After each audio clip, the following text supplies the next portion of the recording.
Welcome to the Strategic Veteran, where we chart the course from service to civilian triumph. I'm Adam Peters, a veteran, entrepreneur, and your fellow navigator in the quest for a life of impact and fulfillment. My mission is simple: to empower you with the tools and stories that turn challenge into opportunity.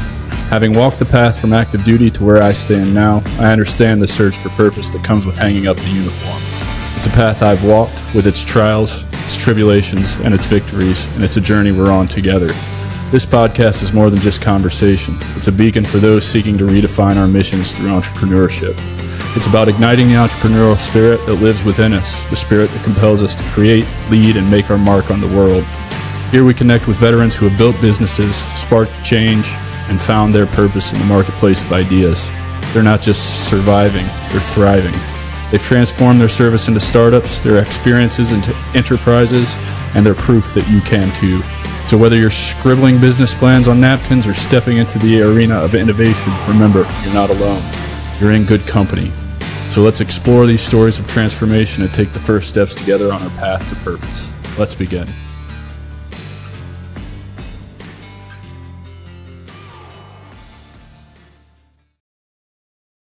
Read anything?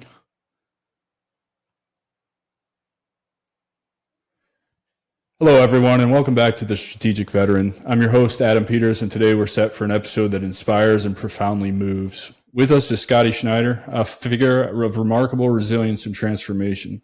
Scottie's life story reads like an epic narrative, from his rigorous training and education at West Point to his intense experiences in the Army Field Artillery, where he served from 2005 to 2012.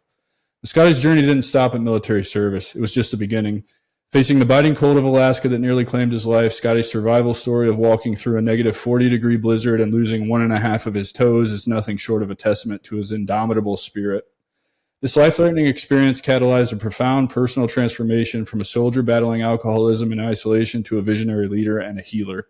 After the military, Scottie embarked on a path of self-discovery and healing, which led him to launch 2 companies, achieving both an acquisition and an early exit. His adventurous spirit took him across Latin and Central America on a motorcycle, accompanied by his faithful dog, Chewy, further underscoring his zest for life and exploration. Today, Scottie is not just an entrepreneur. He's a revered medicine man and founder of Waking Warrior, a community dedicated to healing and empowerment of veteran men. Values of integrity, directness, and a balanced approach to every endeavor govern his personal and professional life. As someone who has turned his darkest hours into a beacon of hope and guidance for others, Scottie's message is powerful. Embrace community, seek healing, and never walk your path alone.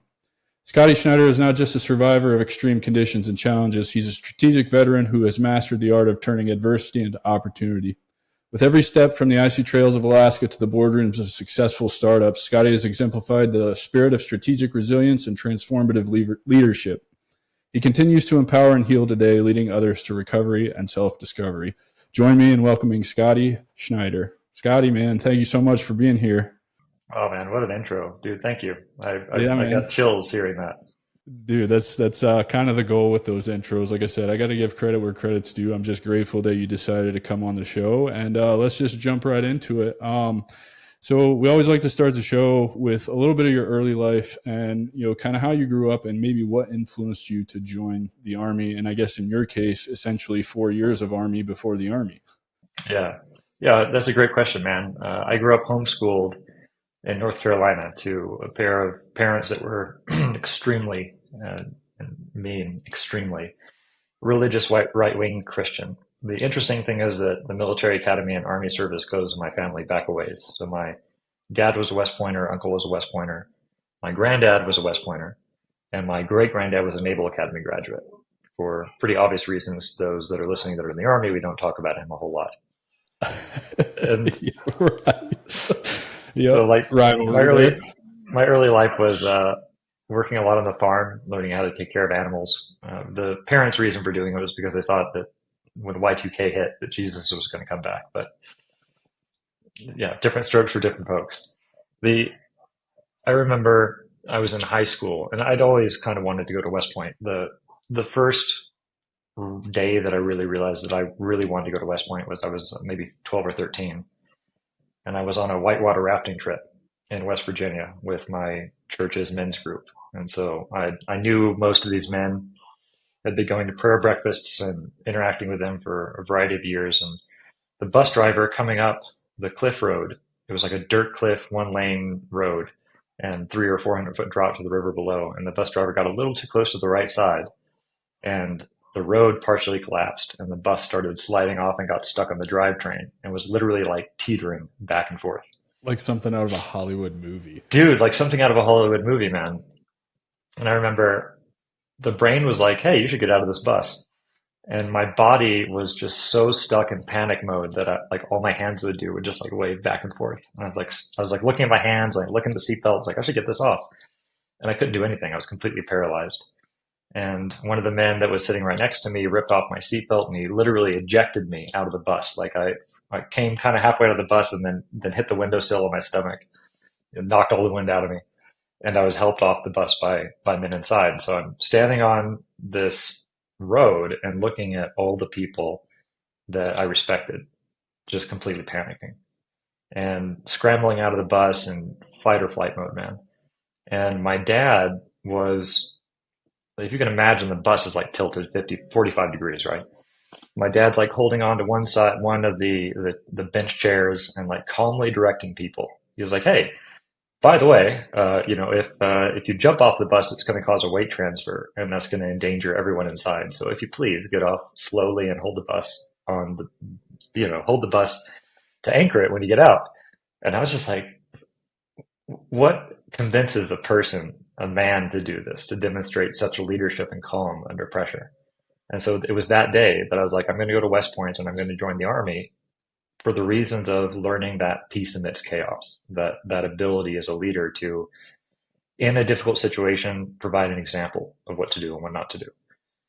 Now, my father and I have had many, many disagreements, and we're unfortunately separated and have been for more than 15 years because of the religious faith. Like, he's of the view that if you're not a good Christian in the way that he thinks you should be, then you're going to be excommunicado, which is I think a great shame. But that's my early life. That's what prompted me to join the military. And I remember seeing the planes fly into the trade towers, 2001, and I was maybe a couple of years away. And it was like that was the day I was like, yeah, I'm definitely signing up now. So I got my appointment to West Point and joined primarily for those reasons, to support my country, but more at a baseline level of developing in myself the leadership characteristics and calmness under pressure. So to me, it would seem like you had a lot of influence with such a vast number of people going to service academies in your family. Why the service academy? Was there advice given to you to go to West Point over just enlisting, or was that just something that you wanted to accomplish for yourself and get the college degree? Can you talk a little bit about that? Well, there's a couple of different influences. My grandfather, if you talk to him, he's now passed to the stars, but my grandfather was like, you should definitely go to West Point. He wanted it. He wanted his legacy. So by that time, I was fourth generation academy. And one of my other cousins also ended up going to the military academy. So my granddad was like, you should definitely go because it's like the best and the only path for Schneiders. My dad was a little bit more balanced and he wanted to make sure that I wasn't going because he went. And so I remember the first time I told him I wanted to go to West Point, he's like, okay. And he woke me up at 4 a.m. the next morning, flipped on the lights, and I was like, what the hell is going on? He's like, we're going to go running. Like, why? Like, well, if you want to go to the academy, I'm going to make sure you really want to go, and I'm going to make sure you're prepared. So that was kind of his tact, was to make sure that I understood it was okay if I didn't go to West Point. And at one point, I actually considered going to ROTC, so I had a full ride scholarship to Duke University. And so that was also an option.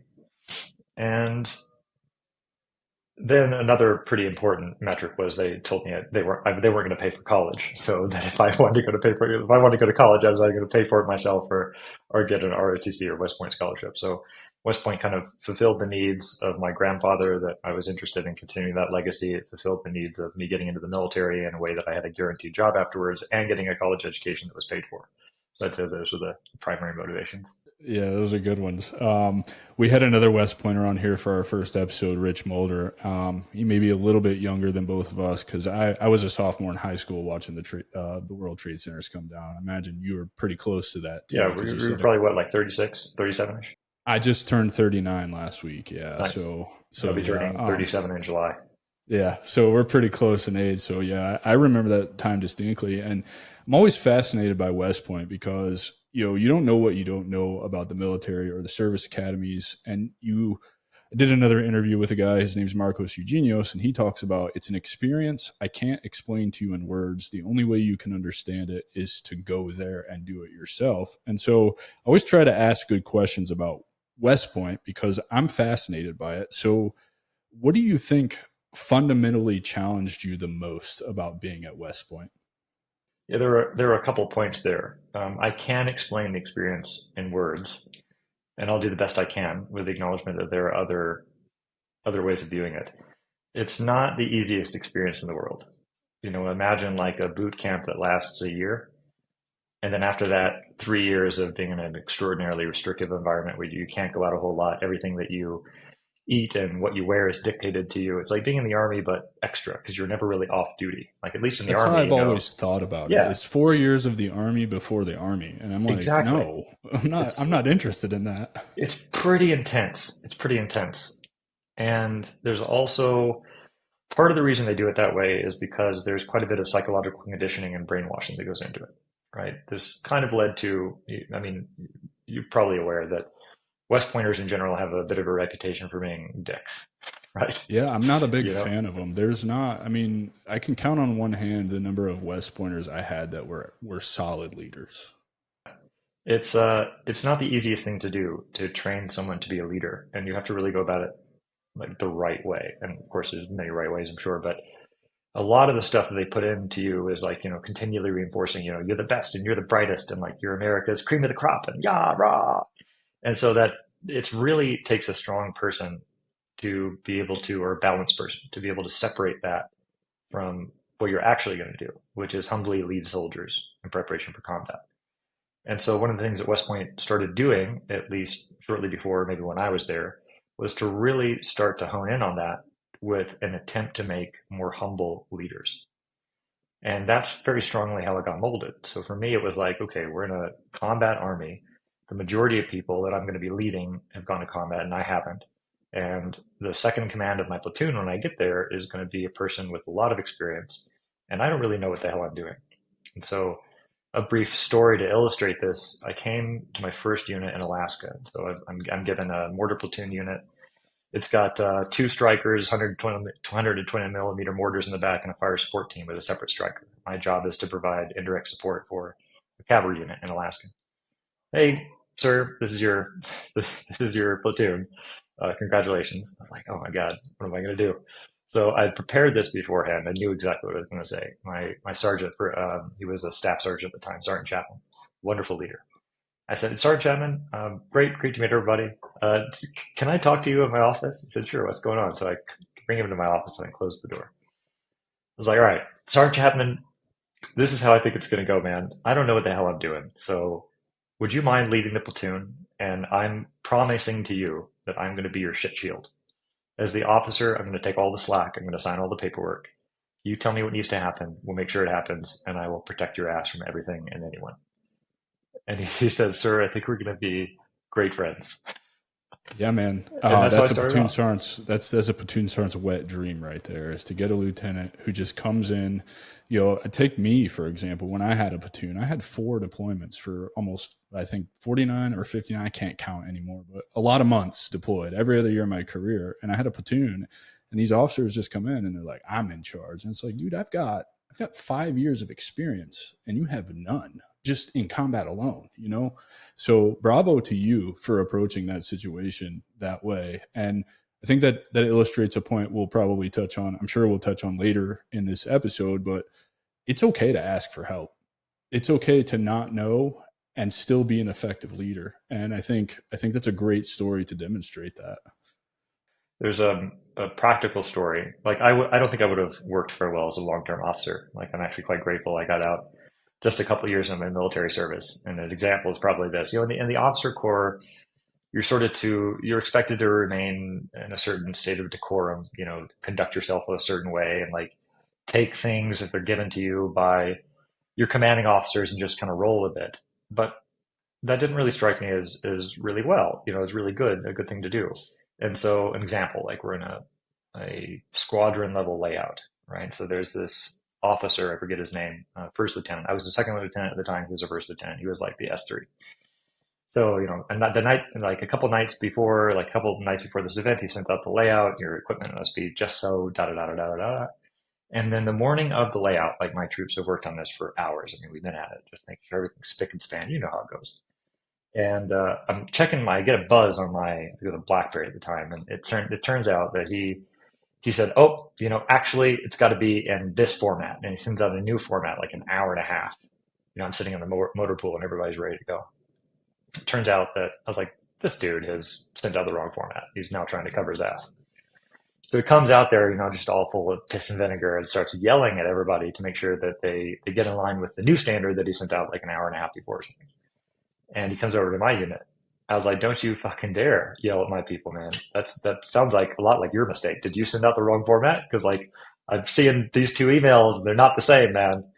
And he starts getting up on his high horse. He's like, I am a first lieutenant. Like I Oh outrank boy. you. I was like, fuck Oh you, boy. man. That is an automatic. That is now. I learned a valuable lesson this day, but this is in front of everybody, right? My platoon's at my back. Sergeant Chapman's like somewhere just cleaning something. I was like, that's an automatic promotion, man. Like to first lieutenant. You didn't get that because you deserved it. Just because you've been in the army a little longer than me doesn't mean that you can yell at my troops for a mistake that you made. Fucking fix your shit. Come back later. And you Well, I turned think around. I think moreover to that, it's like you just demonstrated how ineffective of a leader that you are because you're hiding behind a rank. If you're a true leader, people will respect you regardless of what your rank is. Like that doesn't, that automatically wouldn't fly with me. And I totally relate to what you're saying because I can count I've lost count how many times we're doing BAA layouts or TA50 layouts and they want it in a specific format and you spend the entire day making sure everything's dressed, they all look the same. And then an hour and a half before inspection, oh, we got to change this. You need to redo the whole thing. It's like, what the fuck are you talking about? I just spent all day. We've been down here in the motor pool or in the hot sun, not allowed to go anywhere because this is what you wanted to happen. And yeah, Yeah, I it wasn't definitely right. understand. It It's wasn't not right. right, man. And Yeah. sadly, I think for those that are listening who are civilians or who didn't experience this in the army or the military in general, you got lucky. And civilians, this is constant in the military. It's not just with BAA layouts or TA50. It's with everything. Every mission, every op word, every anything is the same way. Yeah, it definitely caused problems for me and sort of the upper ranks. Like that guy went immediately and complained to the squadron commander who was also a West Pointer. Oh, Lieutenant Schneider is not respecting the chain of authority. Whatever, exactly. And then it's like I'm feeling at that moment the most important thing for me to do is demonstrate to my men that I got their back, and doing that in a very visible way. Sergeant Chapman, like I feel a tug on my shoulder, and he pulls me. He's laughing. He's just trying to stop from laughing his ass off. He pulls me around to the striker. He's like, "Sir, two things. First of all, amazing job. Very proud of you. Second, time and place. So like reinforcing the idea that as an officer, it is necessary to respect the chain of command. And I could have pushed back, but done it in a less visible way. So I learned a lot that day. But I want to return because I'd gotten a bit off on that tangent to my transition into West Point. So imagine I'm coming in homeschooled, didn't have many friends, didn't really know how to communicate. I've grown up in this extraordinarily right wing Christian environment where everything and anyone that didn't look like us was pretty much shunned. And so I get into this environment, and West Point is full of people like my class, about 1,000 strong, men and women at the top of their game. Typically like they're involved in sports and they're very intelligent. They're very like physically fit. I'm this like waif, this like 127 pound, 6'1". It looked horrible. Just looking at the photos of me back then, I was like, oh my God, man. I gained like 13 pounds of pure muscle and beast, our version of our version of boot camp. And I had no idea how to interact with anyone, how to make friends. And I was just a weird, weird guy. And it was pretty obvious to me in the first couple months of West Point. I was like, I'm not going to make it through this if people don't like me, because obviously it requires the support of people around me. How do I get them to like me? So I started listening to the popular kids, the jokes that they were making, like the things they were referencing, why they were popular. Again, generally it was because they were funny, right? West Point is, among many other things, an extremely boring place. And so it's like being stuck in the barracks and you can't go out to the strip club, kind of boring. Oh yeah. Yeah. Yep. have had that So happen numerous times. Yeah, I can imagine. yeah, for 4 years, man, 4 years. Oh, yeah, And that's so again why I never wanted anything to do with the service academy. I knew fairly well what I was getting into with military life in general, but yeah, to do it for 4 years before you actually start serving the time on your contract, no thanks. yeah, and this is like, all right, so I got to educate myself about pop culture. I mean, up to this point, I haven't really listened to music. I haven't really watched a lot of movies. I'm completely ignorant of pop culture. So a lot of like Family Guy was super popular during this time, and so a lot of jokes were being made about Family Guy. And the beauty of Family Guy is that like the jokes that they have are so interwoven with pop culture. They're doing like like Peter Griffin makes some joke about like the Roadhouse movie and makes a roundhouse kick. I was like, okay, I got to look that up. So I would stop Family Guy, look up Roadhouse, and like look up the interact, like literally the connections they were making, and I taught myself pop culture that way.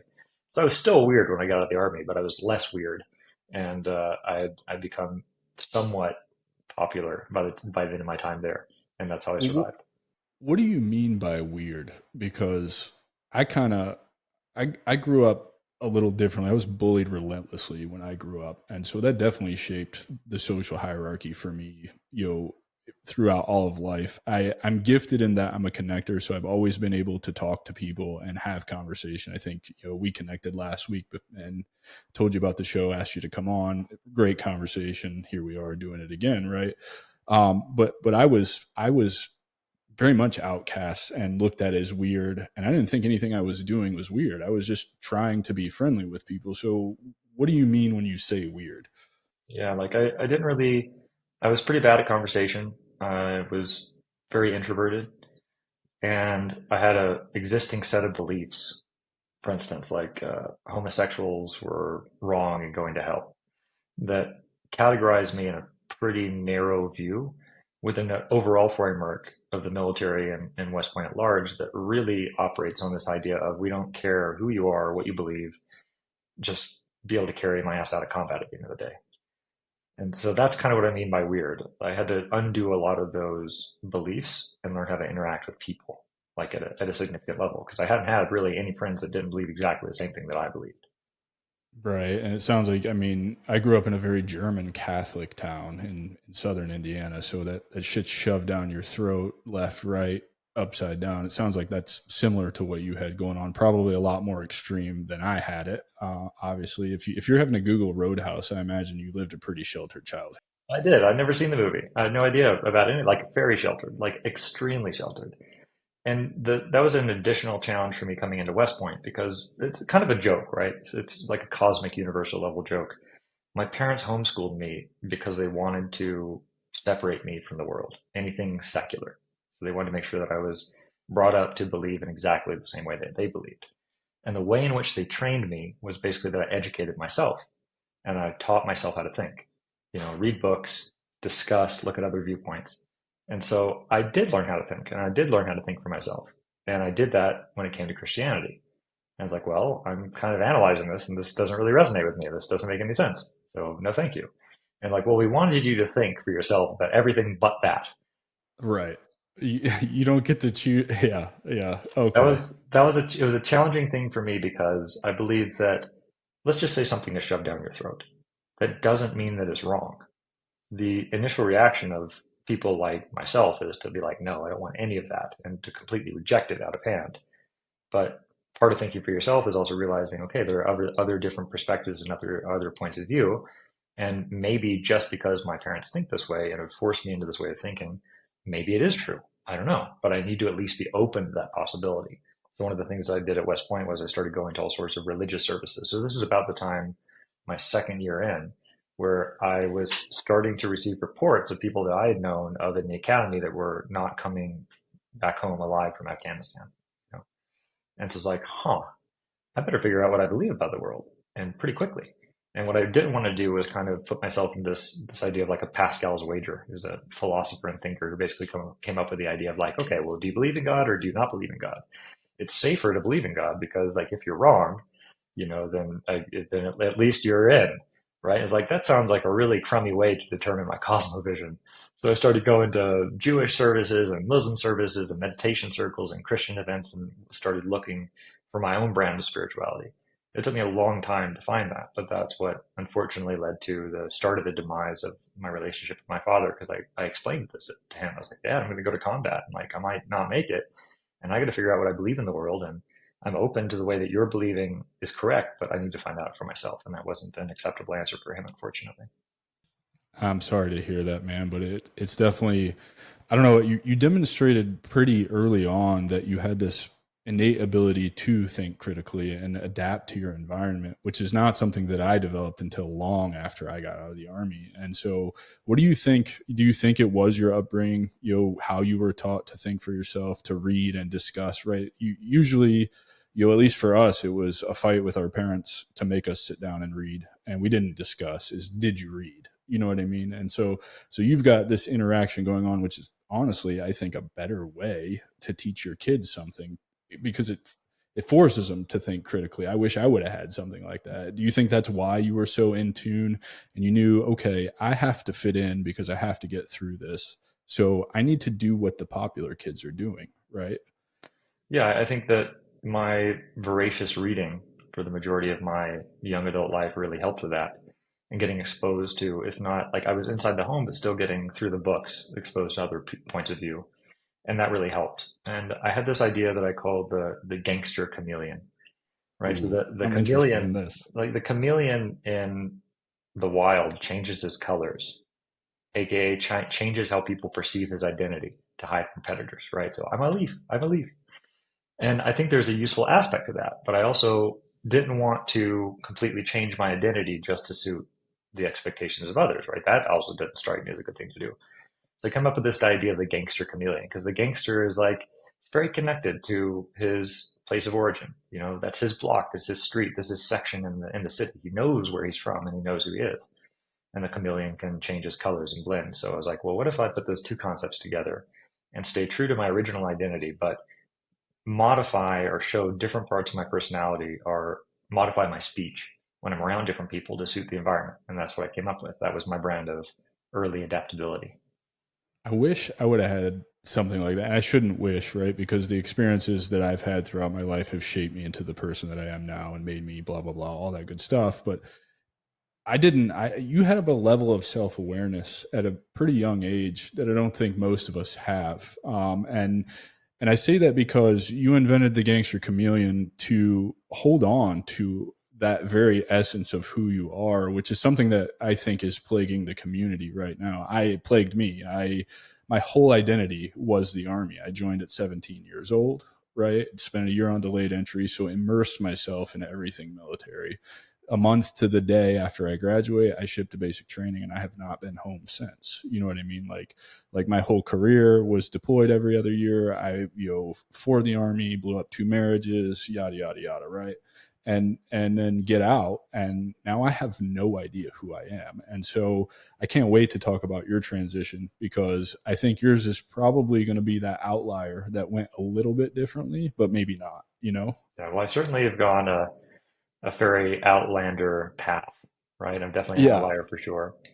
I've just tried to stick to some basic fundamental components, the one of which I definitely learned at West Point, which was do your best to analyze what's going on with your life and figure out how to make it better. And if that involves working on yourself, it usually does. Figure out what those steps need to look like and then do that. And if you do that and treat your life as sort of this idea of continuous improvement, it's really hard to get in any wrong place for any extended amount of time. Generally, you end up in a better way because you either change the things that you're doing in your life to point you towards the direction you want to go in. And if the direction you're going in is wrong, well, you end up in a bad place and you just repeat the process and choose somewhere different to be. I mean, that's basically it. I love that, man, because it really is that simple, right? Yeah. That's it. It really is that simple. So let's get back to you went to where did you say you went after you graduated West Point? Where was your first platoon at? Well, I spent a year training in the basic officer school at Fort Sill, Oklahoma. And then immediately thereafter was posted to Fairbanks. So I actually had a posting to Wainwright, or sorry, not Wainwright, Richardson initially, which is southern, kind of like Fairbanks, or not Fairbanks, Anchorage, based in Yeah, Anchorage with the that's Joint Air Force Base. that's the airborne unit, right? Yep, that's the airborne Yep. unit. So I had my wings by that point, 5 jump chump. And I met a guy in basic officer school, Dan Potter, who ended up being a wonderful friend, and he was also a field artillery officer and also being sent to Alaska, but Fairbanks. I said, well, dude, I really rock with you, man. It's like, okay, anybody posted at Fairbanks that wants a slot to Richardson? And dude, like I had a lot of takers, man. So I, switched with some guy and went to the frozen north because Anchorage is in a much bigger, much better city, a lot of more fun stuff to do. It's more temperate. There's a lot of good things about Anchorage. I was like, all right, screw it. Why Yeah, not? I'll go to I, Fairbanks. I got orders to Richardson after my third deployment with the third ID, and I was like, oh, "Fuck, I do not want to." I hate the cold. I Me live in too now. Florida for a yeah. Well, of course, you have a reason to hate the cold. I grew up in Southern Indiana. It gets cold. We get snow every year, and I've always hated the cold. I would much rather be 100% humidity and 98 degrees and just sweat it out than be cold. I can't stand being cold. So, I feel what you. year did you go up there? I was I arrived in 2010. Oh man, Yeah. that's funny because I would have been up there in 2011. When you got there, who was your brigade commander? I had a squadron commander. He was a West Pointer, and I hope he never listens to this because I don't immediately remember his name. Lieutenant Colonel Rao, David Rao. There we go. Got it. Okay, I had my first battalion commander took over a brigade up there, and when I got orders, I was supposed to go to his brigade, and it was Colonel Wood, Todd R. Wood. Yeah, but you were in Great. Anchorage. I was in Fairbanks, so we wouldn't know. No, no, no. I would have been in Fairbanks. Fairbanks. Okay, Yeah, yeah. yeah. That was what is that? That's is that Wainwright? Yep, that's Wainwright. Yeah, so I Yeah. was So what? I was part of the 25th Infantry Division, and we were 5th Cavalry Squadron. And so because we were Okay. cavalry, we it's a squadron, not a brigade. Yeah, yeah, yeah. So you get up to Fairbanks, and what month did you get up there? Was it already cold? It was already cold, actually. So a buddy that I went to high school with, Bradley Southern, he had ended up joining the army and was posted in Fairbanks as well. And so I left Oklahoma and I had a little Jeep Wrangler.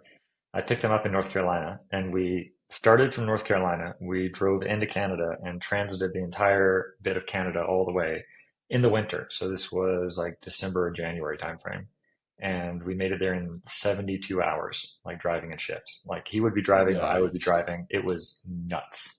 That's It ridiculous. was Because I moved nuts. across the country twice, and it took a lot longer than I wanted it to. I did it once. I took the northern route when it was winter, so you get over to Idaho, Montana. Oof, what a rough time that was. I can only imagine. And I had considered driving when I got orders to Alaska, but then the Army decided to do what they do and stop move me to go on a third deployment with them. And I was just like, I just want to leave here. Yeah, yeah. So obviously in the military, challenges, dangers, war, you knew you're going to war at some point. I believe your deployment was probably to Afghanistan right around that time, right? Yeah, we were going to the Helmand province. And so this is one of the things that I dealt with that we'll talk about, I'm sure, in my transition after that. But before deployment, I got very high marks as an officer. My platoon loved me, and so it was easy to succeed because, I protected Because them, you but did what you said you were going to do. You yeah, I stood did. up for them. I did You, what I you said I was caught going the to do. shit for them, and yeah, Yeah, so it's easy to succeed when your men want that as well, right? That's a very, very important point, I think, for anyone that's considering becoming an officer. That's basically all you have to do. And my squadron commander, Colonel Rao, I was like, look, I want to go to Special Forces. I want to go to the selection. I want to go to Ranger. I want to get my tab. I said, okay, deal. So after we deploy, I'll send you to both those schools. And so what I was doing was training as much as I could on my off time. And part of that was long distance snowshoeing because I knew that one of the things that was going to be most important in Special Forces was this extreme mental resilience. And so I was snowshoeing at -40. I did this many times, but one of this particular times I bit off more than I could chew. Many people know officers can't land navigate, so in a blizzard, it was like completely pitch dark by this time, and it was a blizzard, and I had walked off my map, and my phone wasn't working, and I didn't know where I was, completely disoriented, and I was like, oh, this is not good. So I had walked about 4 hours off my path, and ended up realizing that if I didn't get out of there, I was going to die.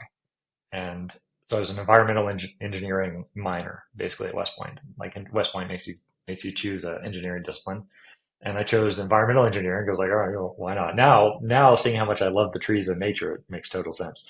But then it was like, this is probably the easiest thing to do. And so one of the things that I learned there, and I'll shock, like, don't be shocked if this is new information to you. Water runs typically downhill.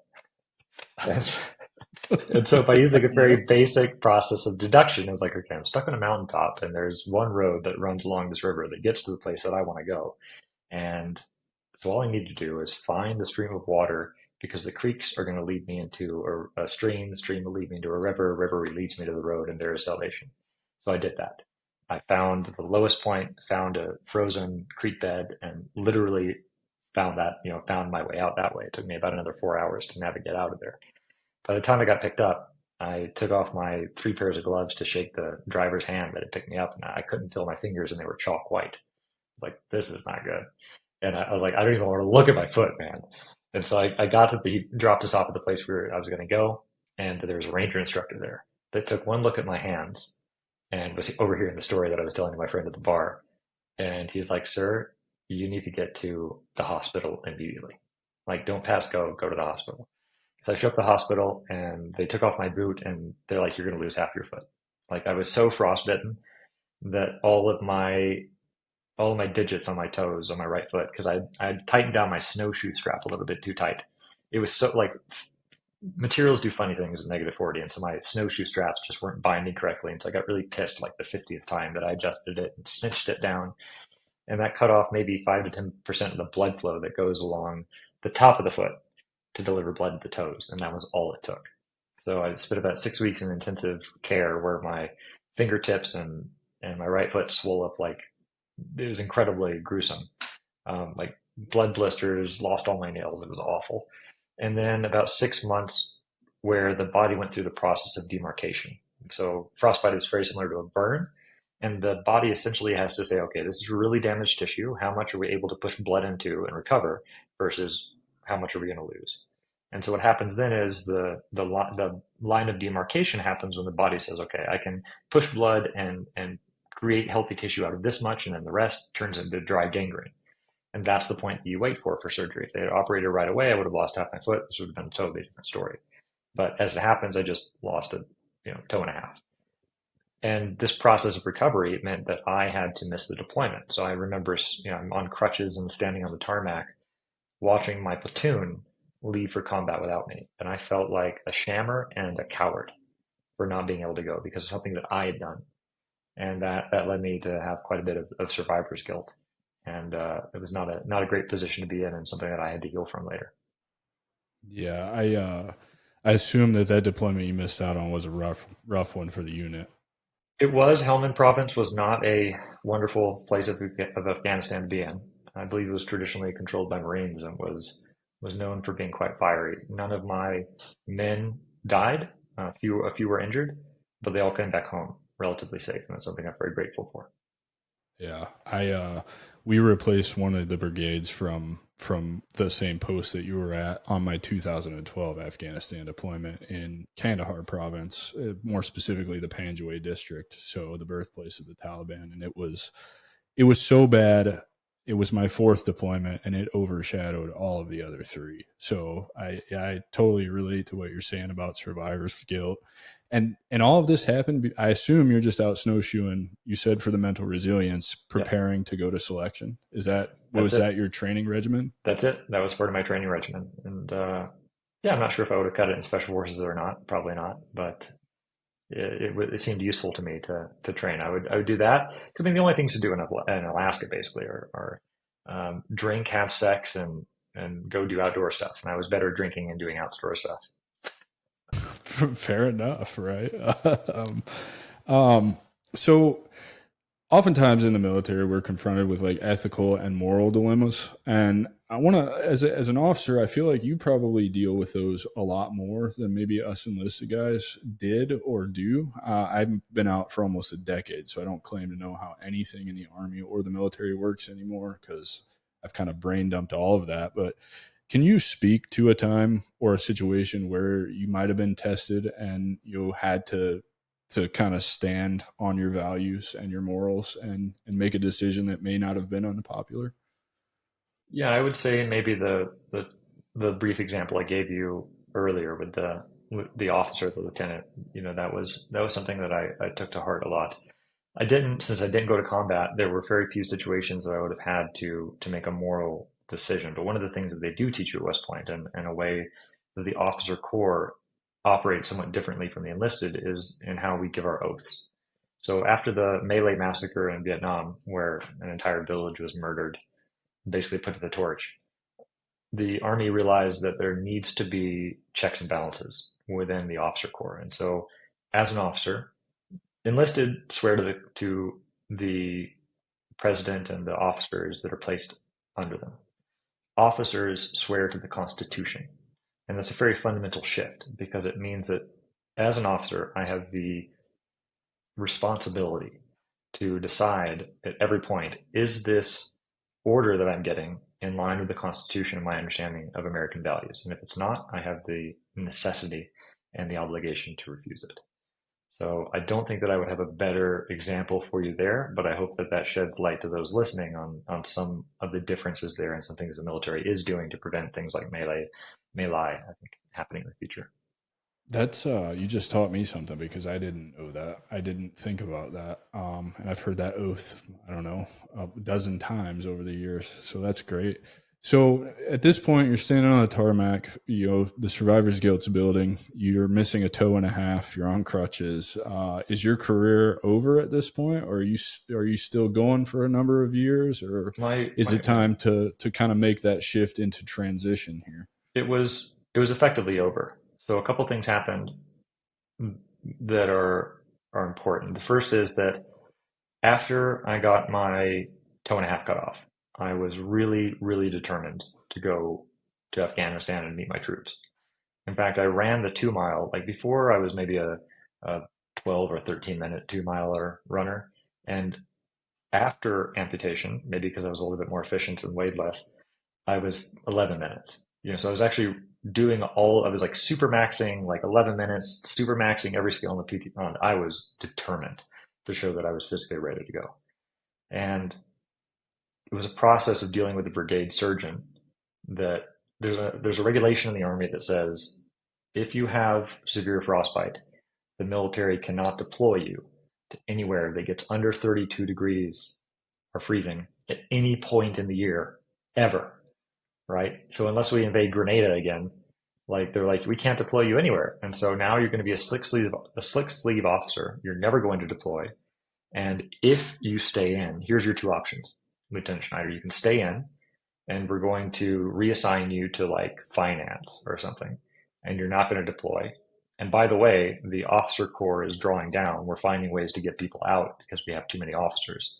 So not only are we going to reassign you, you're never going to deploy, but also you're going to be asked to leave in a year or two, and you're going to end up with nothing.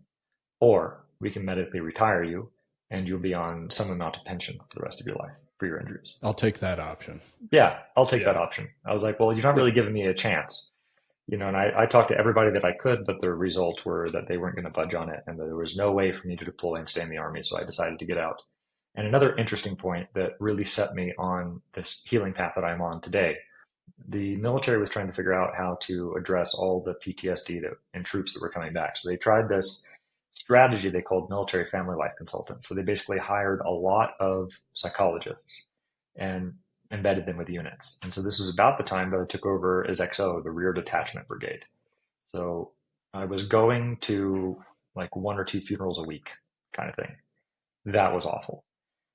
And this is about the same time that I had my relationship with my family had deteriorated to the point where they had cut me off. So I'm now without family resources. I'm making a joke about this to one of my lieutenant buddies who's also in rear detachment with me. And this little I don't know, 5'5" Jewish psychologist comes over and knocks on my door and says, "Hey, Lieutenant Schneider, I've been hearing some pain in those jokes. Do you want to sit down and talk for a little bit?" It's like, okay, whatever, man. I'm kind of bored. So it turns out that he was literally in the office right across the hall from me. And he and I talked for about 3 to 4 hours every single day for 6 months. And so I had that amazing level of psychology. It was basically cognitive behavioral therapy. When I say talk, he was basically leading me through cognitive behavioral therapy for half my day, every day for 6 months straight before he left.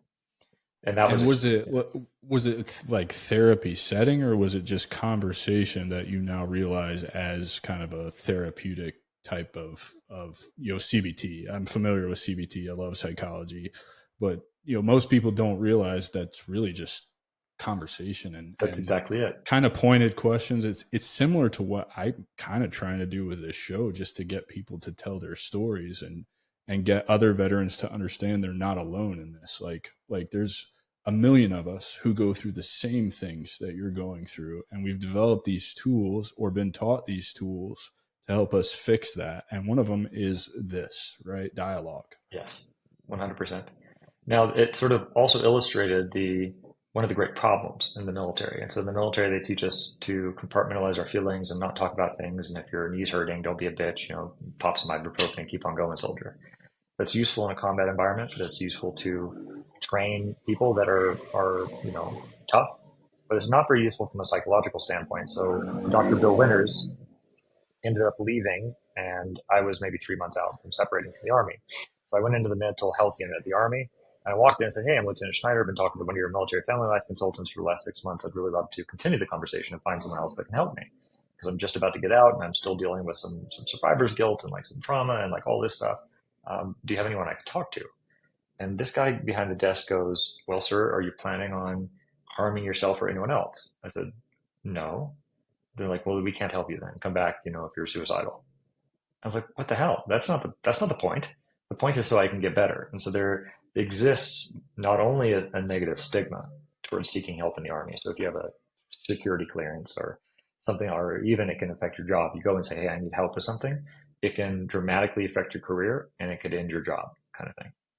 And then also, when you go and ask for the help, it's not provided to you unless under a certain set of circumstances. So I'm not sure how things have changed in the 12 years since I've been out, but I imagine it's something similar. Yeah, I mean, I can remember that too. I don't really remember the MFLC stuff. I was just deployed too much probably, so I was never like home long enough to see that. But I do remember after coming home from Afghanistan, they had set up trailers outside our battalion AO on JBLM for this behavioral health, mainly for us to go get talk about the deployment and all that. But it was the same situation. Well, are you thinking about harming yourself or others? No. Well, then we're not going to help you. And I'm like, and then you couple that with how I grew up in the infantry from '03 all the way to 2015 when I got out. And it's like you said, take Tylenol, take a knee, face out, pull security. You don't talk about this shit ever. It's weakness. It's going to destroy your career. I watched it happen to guys after my first deployment. They couldn't make sense of what we had done on that deployment. They go get help, and now they're out of the Army, like just like that. So Yeah, I wish that I had gotten more training as an officer in how to deal with this sort of thing myself, because this is before I'd kind of started to receive all this training before I got injured.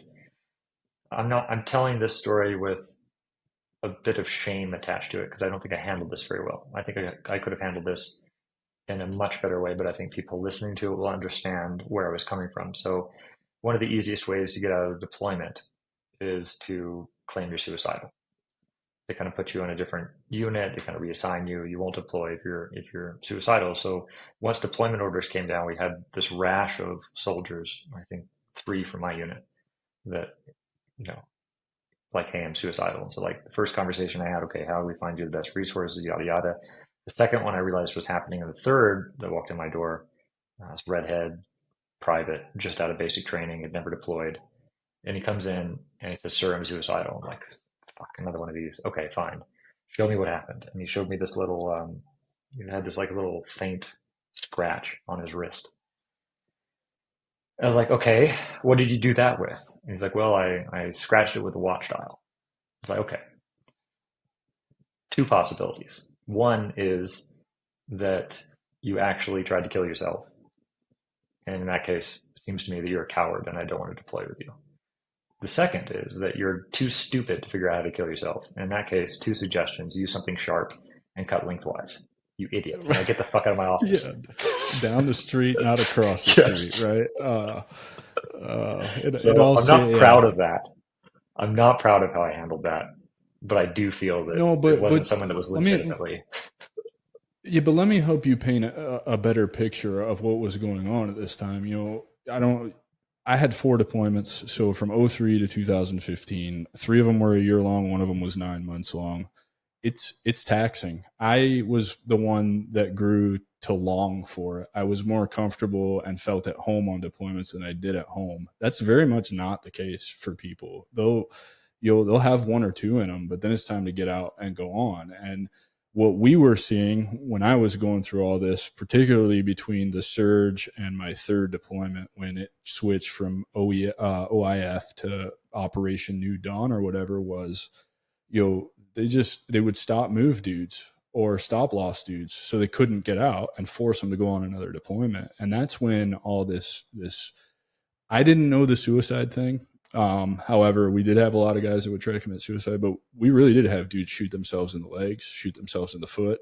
They'd go out and wreck their motorcycles intentionally to break things and get road rash so that they can prolong a deployment. So, just helping you paint this picture, you don't know who's serious at this time and who's actually just a shitbag trying to get out of a True. deployment because they're a coward. And because this guy was like 6 months out of basic and had never deployed anywhere, I assumed he was probably a shitbag coward.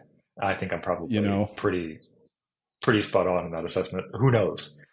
You know. right, of course. And that's not for anybody listening. Like, the whole point of this show is to stop the suicide epidemic. So, kind of military humor is to make light of situations like this. And we're not advocating for dudes to go kill That's themselves. Just probably a great side yeah, note, man. Thanks for making that happen. we're not advocating for anybody to go kill themselves. And I'll be open and honest. My stance on suicide for a long time was I thought you were a selfish coward, a piece of shit for taking your own life because I know, I got bracelets up to my elbow of dudes who would love to live life in your place, right? And I think some part of me still feels that way, just without the rage and with a lot more understanding and empathy. But I kind of do still feel like if you're at the point where you want to take your own life, just take a look at the guys that you know who would trade you places right now, no matter how bad you think your life is. There are plenty of guys that would love to be at home watching their kids grow up. Would love to have the opportunity to know what civilian life is and what the transition is and how much that can, be a dark fucking hole that you can fall into. So, we're not advocating for anybody to kill themselves, but in the military, you make humor out of a lot of really, dark things. And I think that's really what you were speaking to, right? Yeah. Yeah, absolutely. And I'm not saying that that is not the advice that I would have given him now after my, Of course. being out, pursuing a healing path. So that's why I mentioned, at the start, like I say that with a little bit of A little bit of shame, shame or guilt or whatever it is. Not, guilt. yeah, Yeah. I look back on that and see my own progression as a human and as a leader and how I would have handled that differently, maybe. So yeah, that started my own transition process. I got out and not connected with my family. Didn't have a home to go to, didn't know what I was going to do. The guaranteed job that I thought I was going to be a lifer, I thought. So suddenly everything has changed and I'm sitting here like wondering, okay, what am I going to do? How does this work? And the transition assistance program they still give you in the military. It doesn't really help a lot. It focuses a little bit on how to find a job, but it's kind of useless. And I was like, what do I do as an officer? And that was pretty intense for me. It was a pretty rough transition that lasted a very long time for me. Yeah, let's talk about that because I been thinking a lot about the transition and how important it is to reach veterans who are transitioning right now. Kind of my goal is to just be a guy that I wish I would have had when I was transitioning, but also for those people who have been transitioned for a long time, it's really just a massive identity crisis, right? Like that's really what it is. You lose your sense of purpose, your sense of being, your sense of who you fundamentally are. At least that's how it was for me, and I think most. And it's kind of, can you speak to that? And what was your identity crisis like, or your transition like, and how far down the hole did you fall? Pretty far. I looked into the resources that the Army had, and one of those was a free project management professional training framework. So I studied on that, and I got my certified associate in project management, and I started going to a couple of military hiring recruiting fairs. So I ended up I traveled across the country, went to a fair, and got a job in Houston, Texas. It was a value stream manager, which is basically the guy that goes into the manufacturing process and figures out how to make it more efficient. and it was the most boring thing I've ever done in my life. I hated it. I just absolutely hated it. And I was an alcoholic because I was using alcohol to cover over the things I didn't want to deal with at the time. My When did that start? This was, well, I mean, it started pretty early in the army, honestly. Right. I was Yeah, a, that's I kind of wanted to drag that out of you because yeah, especially in the infantry, that's what you do. If you're not working, you're drinking. yeah, And if you're this not drinking, you're training, you know? actually And so reminds me of a pretty interesting story. Like, I'm not a typical person and definitely not a typical officer. I spent a lot of time at this pub in Fairbanks. I think it still exists actually, called the Big Eye. And I spent so much time there that I knew everybody that worked there. I knew the owner. And so I was like, okay, why don't I just work for this place? It's like, I want to learn how to bar back and bartend and do all these things. Because eventually I thought about, like, I kind of dreamed about opening a bar when I was in the army or getting out of it.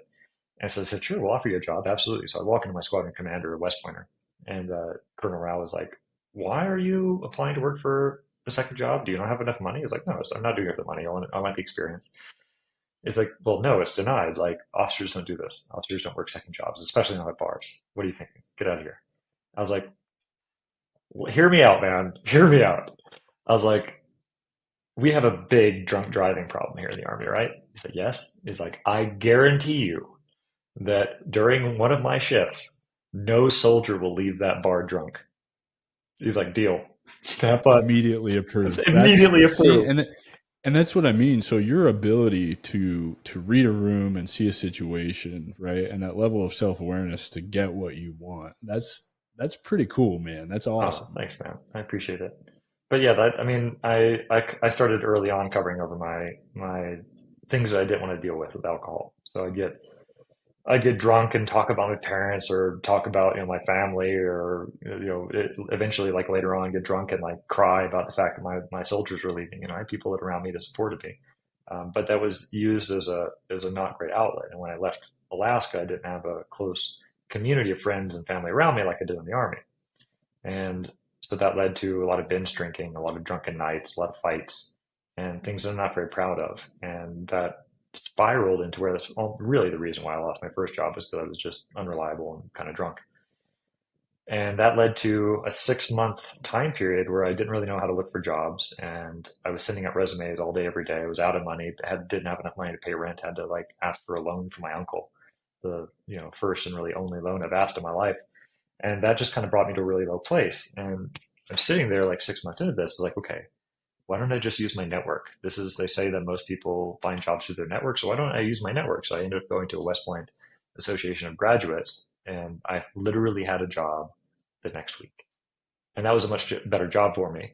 It was a sales job. I was posted in Denver, Colorado. I was the only salesman for the Northwestern region. So I had a company car, a decently high salary, some good commission, and a company expense card. Now, the problem was that this is old school chemical sales in the oil field industry, right? How do you do sales there? You take people out to people out to dinner, and you get them really drunk, right? Yeah. That's Yeah. how I did it. That doesn't bode well for an Does alcoholic who's not covering up does traumas not and bode well for an problems. alcoholic. Yeah. It's No, like not at all. the worst thing you could have done to me, man. So that lasted until about 2015. So 3 years into my transition. Now, this was my saving grace. So one of the things is I had to learn how to walk again, basically, after I got my, toe and a half lost, right? It's kind of compensating, gaits a Which little toes weird. and a half was it? Was it Most the big one? part of the, like most of the big toe and part of the one right next to it. So like the big toe is used primarily for propulsion and for balance. I've always heard that, and so it's nice to have somebody here that can actually confirm who's It experienced is it. I confirmed. mean, not like not voting for the fact that you lost your toes, but at least now I can confirm and not have to secondhand knowledge. Like the There you big toe is go. essential, and you just had to learn how to walk again. It is pretty essential. Yeah. I'm glad I didn't lose all of it. I've got a nub, which is useful. But when I was just about to get out of the army, I went to this club in Fairbanks and a salsa song came on. And one of the men that I was friends with, like, picked up his girlfriend and he was off dancing. I was like, this is amazing. Like, what is this? And so when I moved to Houston, I started learning how to dance salsa. So I would go work my job and I would go dance salsa. And I ended up for 7 years training in this discipline. And I became a very accomplished social dancer and ended up performing and training on teams and did a competition or two. So for a white boy, I can move, right? But what this did was it started introducing me to a community. And that's what I didn't have. So there's a bunch of Latinos, and Latinos are community experts, man. You come in, everybody's giving you hugs and asking how your day was, and they're very connected. It's like, I like this. I don't know what it is, but I Sometimes it's like it. almost too much in the Latin community. Sometimes it can be. It's overbearing sometimes. Yeah, yeah, I Well, know to exactly us, what you're talking about. to But they to, to always make white you folks, feel welcome for sure. yeah, they exist in community, I think, in a more tribal level. And I've lived here in Colombia, Latin America, for the last 9 years, so I can have not only gotten very accustomed to it, but grown to really love it. But that was my saving grace, salsa. So in 2015, I was like, I'm done with the corporate world. I hate this. I hate the way my life is going.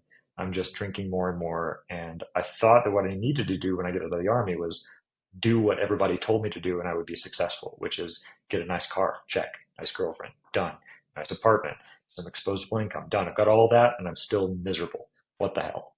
So I had read the 4 Hour Workbook or Work Week by Tim Ferriss, and I packed everything into my bag, like 2 backpacks, sold everything else, and just took off for Puerto Rico. So I spent some time in Puerto Before Rico. I was like, before we get there, yeah, because I know where this is yeah, going, go for it. because that book is It phenomenal, is. and he was just on the Modern Wisdom Oh, podcast. It's a nice. fire episode if you haven't listened to it, but that guy is fascinating. So, in your alcoholism, right? Like I have personal struggles with alcoholism. Runs in my family. My grandfather, who was a World War II medic, is an alcoholic. My dad was an alcoholic, but it was hidden from me when I was growing up. Nobody ever told me that this is an issue, or else I probably never would have touched it. In fact, I was too scared of drugs to do anything but smoke weed until my ayahuasca journey. So that's kind of how, I grew up and was taught about different things. But what was the turning point for you? What really kind of woke you up? And I'll tell you a little story about me that woke me up about my alcoholism. I have several, but this is kind of one of the catalysts that got me to stop drinking. Is I was running around Olympia, Washington, looking for anybody and everybody I could drink with every single night. And I would drink in my apartment from the minute I got off of work until, I passed out most days, usually till 9 o'clock in my apartment. And then I walk right down to the bar, close the bar, and then go home and pass out. And I had this ride or die with me who would go with me almost every night if I couldn't find anybody else to go drink with. And he quit on me one night. He's like, dude, I can't. I can't. You're drinking so much. I cannot physically keep up. I don't have it in me to go. And I still went to our usual Wednesday spot by myself and just sat there drinking away and was like, fuck, I am in so deep at this point. I've got to figure out how to get out of this because, you know, it's not just about partying anymore, right? Like this has turned into like a lifestyle where all I do is drink. And when people won't go out with you or hang out with you because they physically are sick, and he wasn't paying, I was buying all the drinks all the time. So what was that kind of catalyst for you? For me, it was a year after I did the Puerto Rico thing, and I was in Medellin, Colombia, and I had a business deal that had gone very wrong. And I was after a night of drinking, drinking changes your mind chemistry, right? So I was really, really, really depressed. And I remember looking off the top of the apartment building, I was like, I'm going to jump. I'm just going to do it. Like no, like I'm done with this. And I knew that if I didn't change my life and change how I was thinking and doing, that I would end up doing it. And so I was so depressed that like they say Jordan Peterson says this a lot. Like if you can't get through the next day, shorten your time frame. Get through the next hour, get through the next 15 minutes. And I was in 15-minute regimented intervals. So in the hour for 15 minutes, I would do jumping jacks or push-ups to get the body flowing and change the hormones. The next 15 minutes, I would have a pencil like stuck between my teeth to force me to smile, you know, and I'd journal. The next 15 minutes, I would listen to Tony Robbins' Awaken the Giant Within, and then I would do some hard dedicated work for the next 15 minutes. And that was my work day. That's what I got through. And that was the thing that really changed in me, that drinking was not serving me. And not only that, it was going to end up in me destroying myself, like it had destroyed relationships and jobs in the past. It sounds like you took a lot of influence from a lot of big names. So you got Jordan Peterson, right? The only way out is through, and then chunk it down, right? And what you did sounds a whole lot like Atomic Habits, right? Yeah, I haven't read that Just book, but that's yeah, it's like it's such a good book, man. And I'm sure you've probably read way more than I have, just given your upbringing. But there's probably several books that talk about it the same way. But for whatever reason, that one, when I read it, I've read it twice. It resonated with me, and it's really just about the way to start habits is small. When I think one of the examples in the book is like just brushing your teeth for 1 minute every single night, right? And then how that stacks and compounds and turns into, an alcohol-free life if you are alcohol-free. Um, I'm and that's mostly awesome. So almost entirely. yeah, mostly same here too. I chose not to let alcohol have that kind of control over me where if I want to watch a football game with the boys and drink a couple beers, I can do that. But now it really just makes me sleepy and it's not worth it. Yeah, Like I just don't even everything like in it. balance. Yeah, like Yeah, in moderation. Yeah. depression was something I struggled with for a long time, and I was married in Colombia. The girl that I met when I first got here, we ended up dating for a while, and then I left for a year and came back and dated more and ended up getting married because I was still unhappy with my life, and I was taking Jordan Peterson's advice in the sense of like accept your role as a man and like provide for family. And I was like, well, I did that. Now I'm still depressed. It got really bad. Like for 6 months, I was in Cartagena and like looking out of my window and it's sunny and the waves. I can see the beach. I was like, I don't want to go out there. Sleeping into like kind of noon, totally depressed. And I had a family to support at that time. And I was like, okay, I got to figure my own way out of this. Not if not for me, then for my family. And one of the things that Jordan Peterson said was I was listening to one of his older interviews, and he was like, "Well, I'm a clinical psychologist, and I ask people what time do they wake up in the morning because your circadian rhythm has a huge impact on your brain chemistry, and then also what are you eating?" And it was like it clicked. I was like, "Holy shit! There's a list of things that I can do to not be depressed anymore." And so I made a deal with myself. Like I'm going to investigate today. I'm going to write down a list of those 10 or 15 things. I'm going to do them all for a month. And if I'm still depressed after a month, I'm going straight to the doctor and asking for pills because it's some sort of mental imbalance that I can't fix. But I want to try to fix this on my own. And I called it my anti-depression checklist. Like in summary, and I'm probably missing a couple things here, but no more drinking. I cut out simple carbohydrates from my life following the slow carb diet from Tim Ferriss. I would wake up at 5 in the morning and I'd do stretching and meditation. I would do exercise. I'd make daily progress towards something that I was working on, and I would get physical connection, like touch, hug, like physical connection every day. That was basically it. And I did that in a month. I was good, and depression has not come back since. And if I ever have a bad moment, it's because I'm missing one of those things on the list. Yeah. That's Yeah. basically The only thing I would add to that is I express gratitude on a daily basis out loud to other people to let them know that what they mean to me. And man, have I seen just a shift in my life since I started a gratitude practice. Obviously, mindfulness, meditation, physical fitness, uh, spirituality's a big one, I think. And I can't wait to talk to you about that some more. In fact, we should probably talk about that now because, you being shoved, the Christian religion, and self described it as right wing Christian, right? So I can only imagine what that actually means. Not that it's relevant, but having that shoved down your throat and you now being a medicine man, right? Like part of understanding the medicine and what it does do for you is it connects you spiritually to, the universe. And I believe that wholeheartedly. So can you talk about what shaped your spirituality? I know you figured out some of it in West Point. I assume, your travels with different medicines probably helped influence your spirituality a lot. And I'm fascinated by this stuff. I'm going through the Being True to You course right now to be a psychedelic integration very coach proud of you for that, by the way. because That's a huge step. dude, it just means so much to me, man. Heroic Hearts sent me down there in July of last year, and it really did change my life. I talk about it on here all the time. I'm sure the audience is sick of hearing it, but even as of this Saturday, I'm 8 pounds away from losing a total 100 pounds in less than Dude, a year. Right? congratulations, man. My life is completely different. I look at pictures of myself from that trip before and after the ceremony, and I don't recognize the person I was in those other pictures. And so, as I guess what the medicine showed me was like to express gratitude to heroic hearts. The only way I think I can do that and my soul feel good about itself is to give back to them and become a volunteer coach if they'll have me. And in order to do that, you have to go through the being true to you course, and you have to learn how to hold space for others. You have to learn how to lean into the discomfort. You really, I have to unlearn a lot of things that the military taught me about leadership that I don't necessarily think were bad for leading men into combat, but they're not good for leading men out of the dark place and on their path back to purpose. Yeah, I agree. Yeah, I was listening to in Puerto Rico before I left to Medellin. I was listening to a podcast that Tim Ferriss had with Sam Harris. Are you familiar with Sam Harris?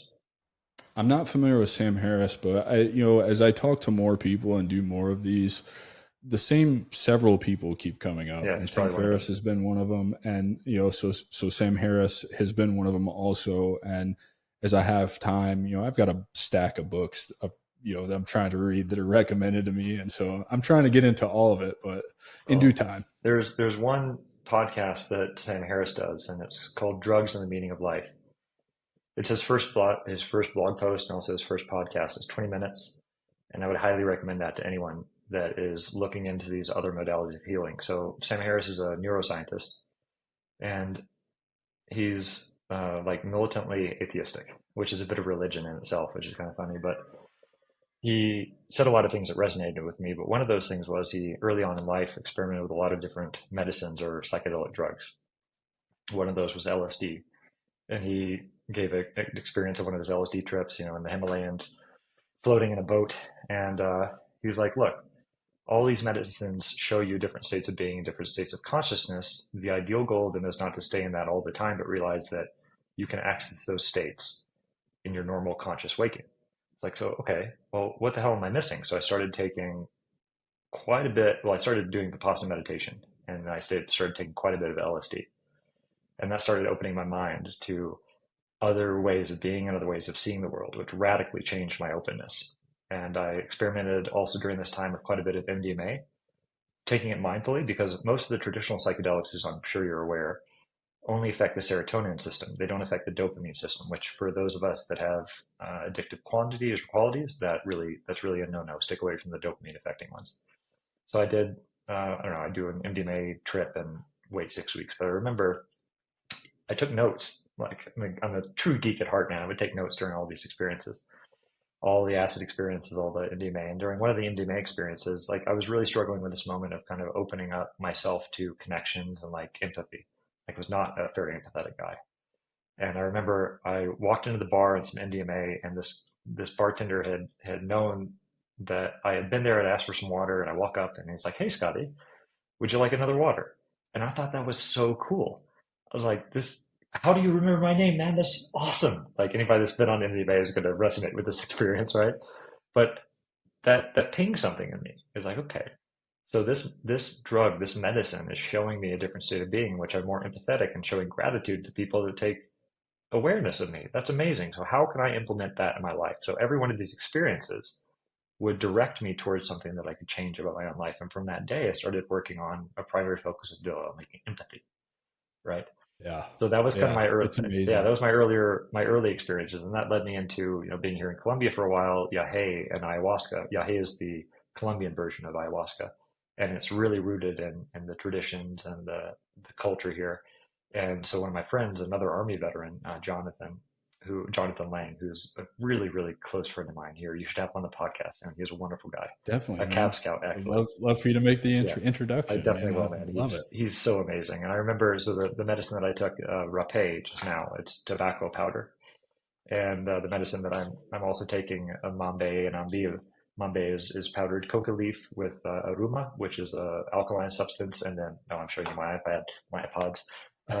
This is ambir, which is tobacco paste. And so Jonathan had invited me out. We were doing movement at the time, like physical movement, and I had introduced him this wonderful section of Colombia that had rivers and mountains, and we were just going to go out and, put shoes and shorts on and go run in nature and get connected to nature. And he invited me to take these medicines.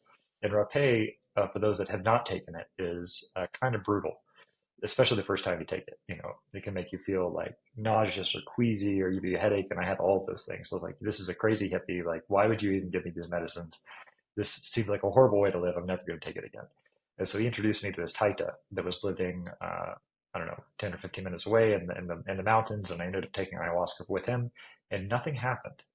Nothing at all happened. I took like 4 cups. And the Taita looked at me and he says, "You're blocked."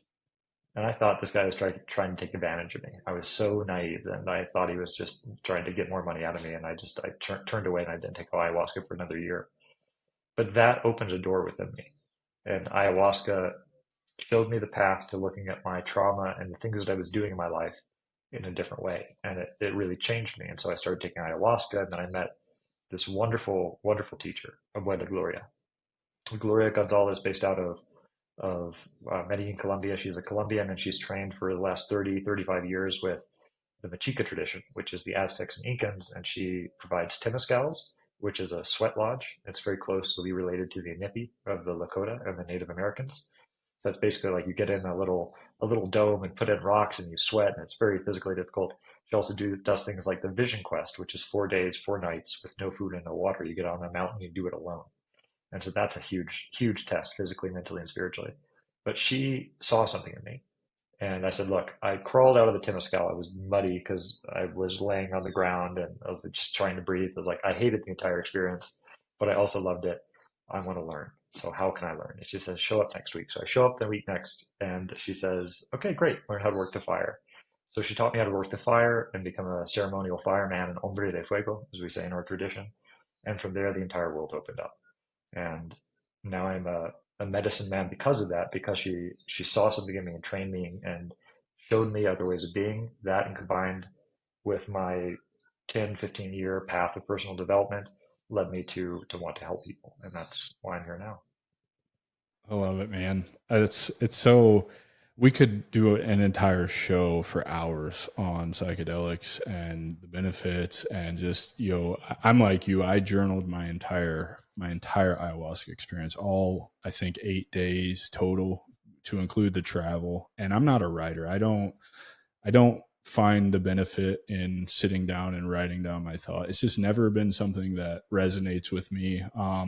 I like voice notes a lot better, mainly just because it's way easier, and I like technology because I'm a nerd. But so let's talk about. So you're a medicine man now. You had an early exit from one company, and your other company was acquired. So in your transition, are you building these businesses? What is, kind of the entrepreneurial spark for you, if you will? Because I really do believe that the path back to purpose for all veterans can be entrepreneurship. And it's not always going to be everybody, right? Because entrepreneurship is not for everybody. There are definitely certain things you have and be solidly, grounded in those things in order to make, a successful run at becoming an entrepreneur. But I really do believe it can help our community so much. And it just keeps getting reinforced in the conversations that I'm having with you and other veteran entrepreneurs that I just reach out to, like, hey, will you come on and tell your story and help me get this in front of the community?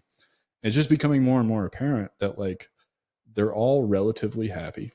They've all been through some kind of giant personal growth and development transformation, and they're always about service to others. It's not about themselves, and you're no different. I mean, we haven't even talked about what your companies were, other than the fact that you're a medicine man now, right? And obviously that is 100% geared towards helping people, right? That's all that is. And I can only imagine how rewarding that is for you. But talk to us about, that dark hole that you're in, climbing out of that hole and kind of starting two different businesses that, one you sold and one, was exited early.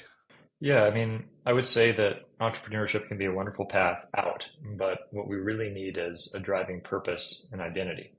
So my identity was tied to the amount of money that I was making, and my driving purpose was to get a lot of money so I could buy a boat, right? And I'm not saying that's a wrong thing to do, but it was a wrong thing to focus on for me. And so my first business, I coded. So I'd also gone to night school as a developer. So I knew I wanted to build SaaS businesses. And in order, one thing I learned in the army is it's impossible to manage what you don't understand. So even if you don't know how to, if you're a mortar platoon leader, you got to know how to load the mortars, basically. So I became a developer, and I coded with a friend of mine in my basement my first software product, and it rapidly scaled. In 8 months, we were doing 50,000 a month. Most of that was profit. That doesn't surprise me, especially today. If you were to start a SaaS business, it would go relatively the same, especially with no code tools and Yeah, I shit like built it with that no that are code. out there I built it. now. I built it on Bubble. It was low code. Okay, It was yeah, low code because we still had to code a lot of stuff in it. And this isn't like saying that like every business that you start is going to be hard as hell. And many times it doesn't work. But this one did. But it taught me a very valuable lesson. And that was, okay, I'm making $50,000 a month in profit. This is amazing. But that amount of money destroyed me because I didn't have the purpose to guide me and I didn't have the skills necessary to maintain that amount of money. And so what happened was I got in a fight with my business partners and it lasted a while. They tried to take control of the company. I coded it, so I got him out of it finally, but it just destroyed the company and we got acquired when we were in a weak place. And so what I learned from that is, okay, like my guiding purpose can't be money. And that was a very important point. And that at my current level of consciousness, I don't have the ability to hold on to that amount of money because it's power. And I'm not capable of handling that much power. So I went back to the drawing board. And so yeah, during this process, I was working for various companies or getting remote jobs or building my own companies, and I had a lot of success doing that. But every step of the way, it taught me more and more that my path wasn't to get a lot of money. I needed to find some purpose to help people, and that's what really got me out of bed in the morning.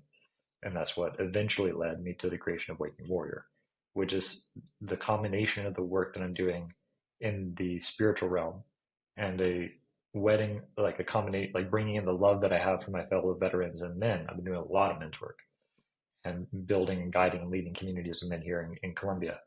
And I realized a lot of the fundamental things that are affecting our veterans can't necessarily be solved with a one-off ayahuasca ceremony. The actual work needs to happen before and happen after. There are a lot of things that go into this, but that's the creation of my current and what will be. I'm going to work on this till I die. Like basically, this is just something that I have to do. It's a business that I'm creating because I have to create it because it must be made, and not because of the money that I'm going to make. I'm excited to get. I got in the community this morning. I didn't have a whole lot of time to explore and set up the bio and all that and introduce myself. So I'm looking forward to getting in the community, and it's awesome looking. It's all laid out really great. I love the courses that you've got in there, especially the foundational PTSD course. I think that's super important.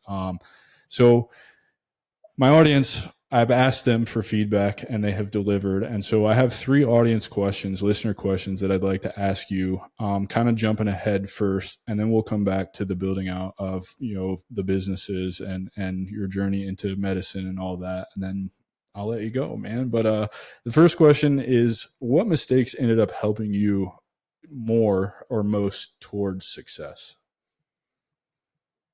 The mistakes of just trying it. And what I mean by that was I just went all in. Went all in on developing a software business, and then after that, a software-enabled business in real estate. And I failed a lot. I failed more than I've succeeded. But people don't realize that because they only really see the success, they don't see the failure. So every mistake that I've made, from the relationships that I've destroyed to the businesses that I've destroyed to the habits that I did that weren't serving me, every single one of those I've learned from because I learned the meta skill, like the overarching skill of evaluating my own actions and the results of those actions and being as objective as I can about what can I do to change it, taking full responsibility for it. That's how I'd answer that. Dude, that's such a great answer because I'm a lot like you in that I believe the only way to reach the success that you want is to take the action and experience the failures, because there's lessons in those failures that you can only learn from taking the action, right? And that's exactly what you just said. The next question is, how important is a personal brand versus a company brand? Okay. It's a good, interesting question. I would say that at some level, your personal brand is your company brand. And so I think that good companies are tied in with the personal brand of the founders.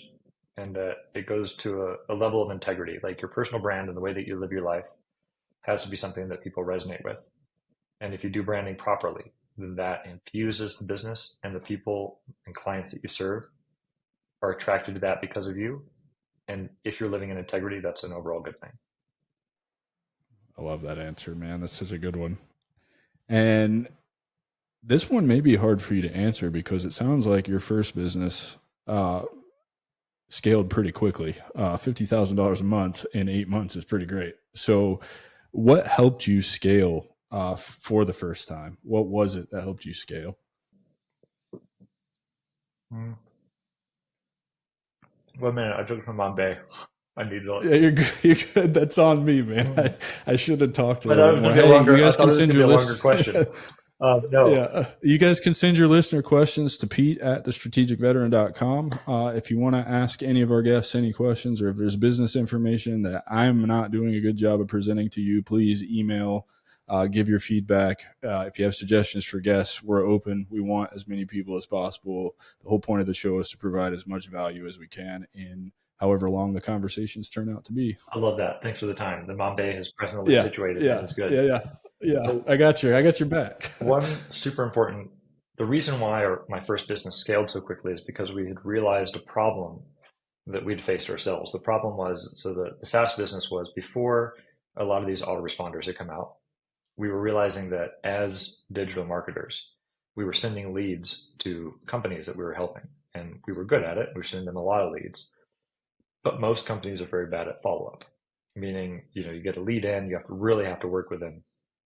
And so if a digital marketing company sends you a lot of leads and you don't close on them and you don't make business because of it, even if it's your fault, you blame the digital marketer. And so what was happening, and probably still is happening in the digital marketing world, is that they would lose customers because their customers weren't following up correctly.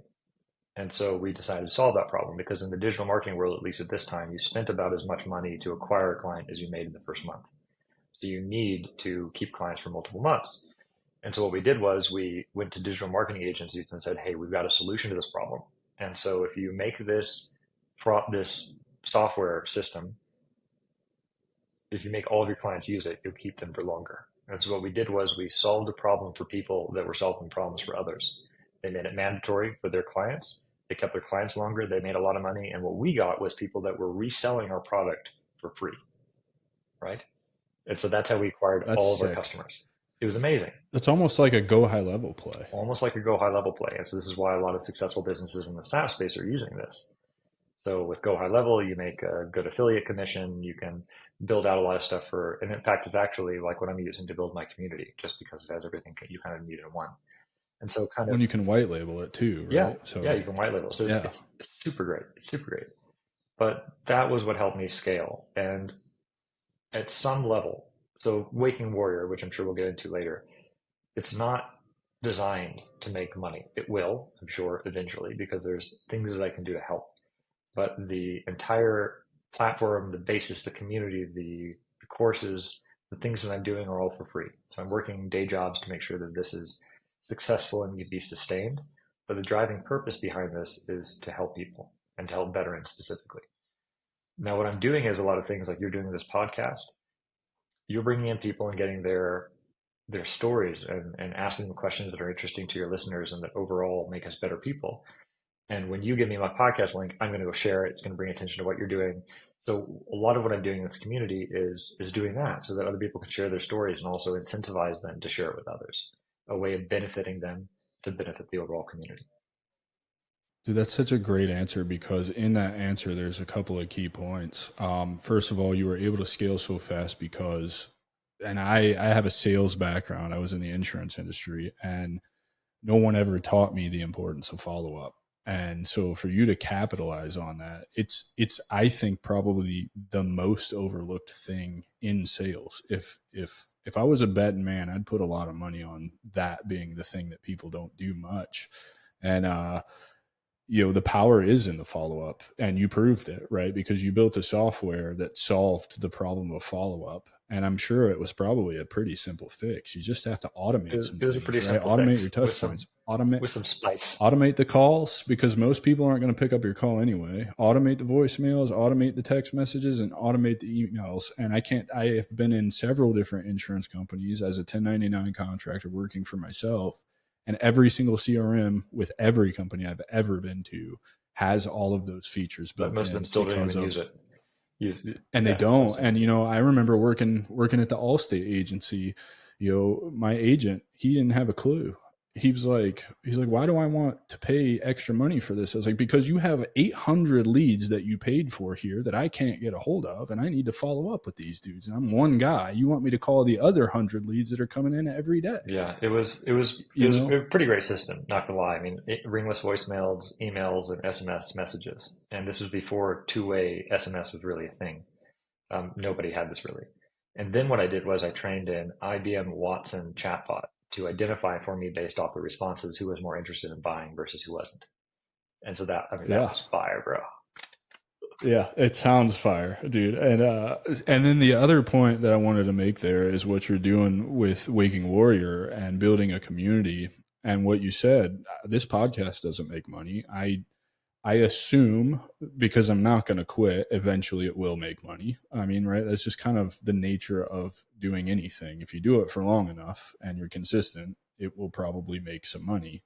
I am obviously taking the entrepreneur approach to it and doing everything I can to ensure that it makes money as well, right? And then hopefully people will want some coaching in entrepreneurship from me. It's just kind of, it's all a circle. But the fact that you're coming on the show, and like you said, I'm going to share it when it releases with my network, so you're going to get exposure to the almost 2,000 people that I have on my network, and who knows, it might be 3,000 by the time this episode actually comes out, because i'm I'm kind of a prepared guy, so your episode won't come out for till June 26th. Just because I'm recording as many as I can and just have content ready to go, right? Because I'm not stopping. You're not stopping this train. But then you're going to share it with your network, which means inherently I'll gain some followers, I'll gain some engagement, right? And then Waking Warrior, I assume there's a way to share it in there so that that community can see that. And so essentially, all it is a giant networking game.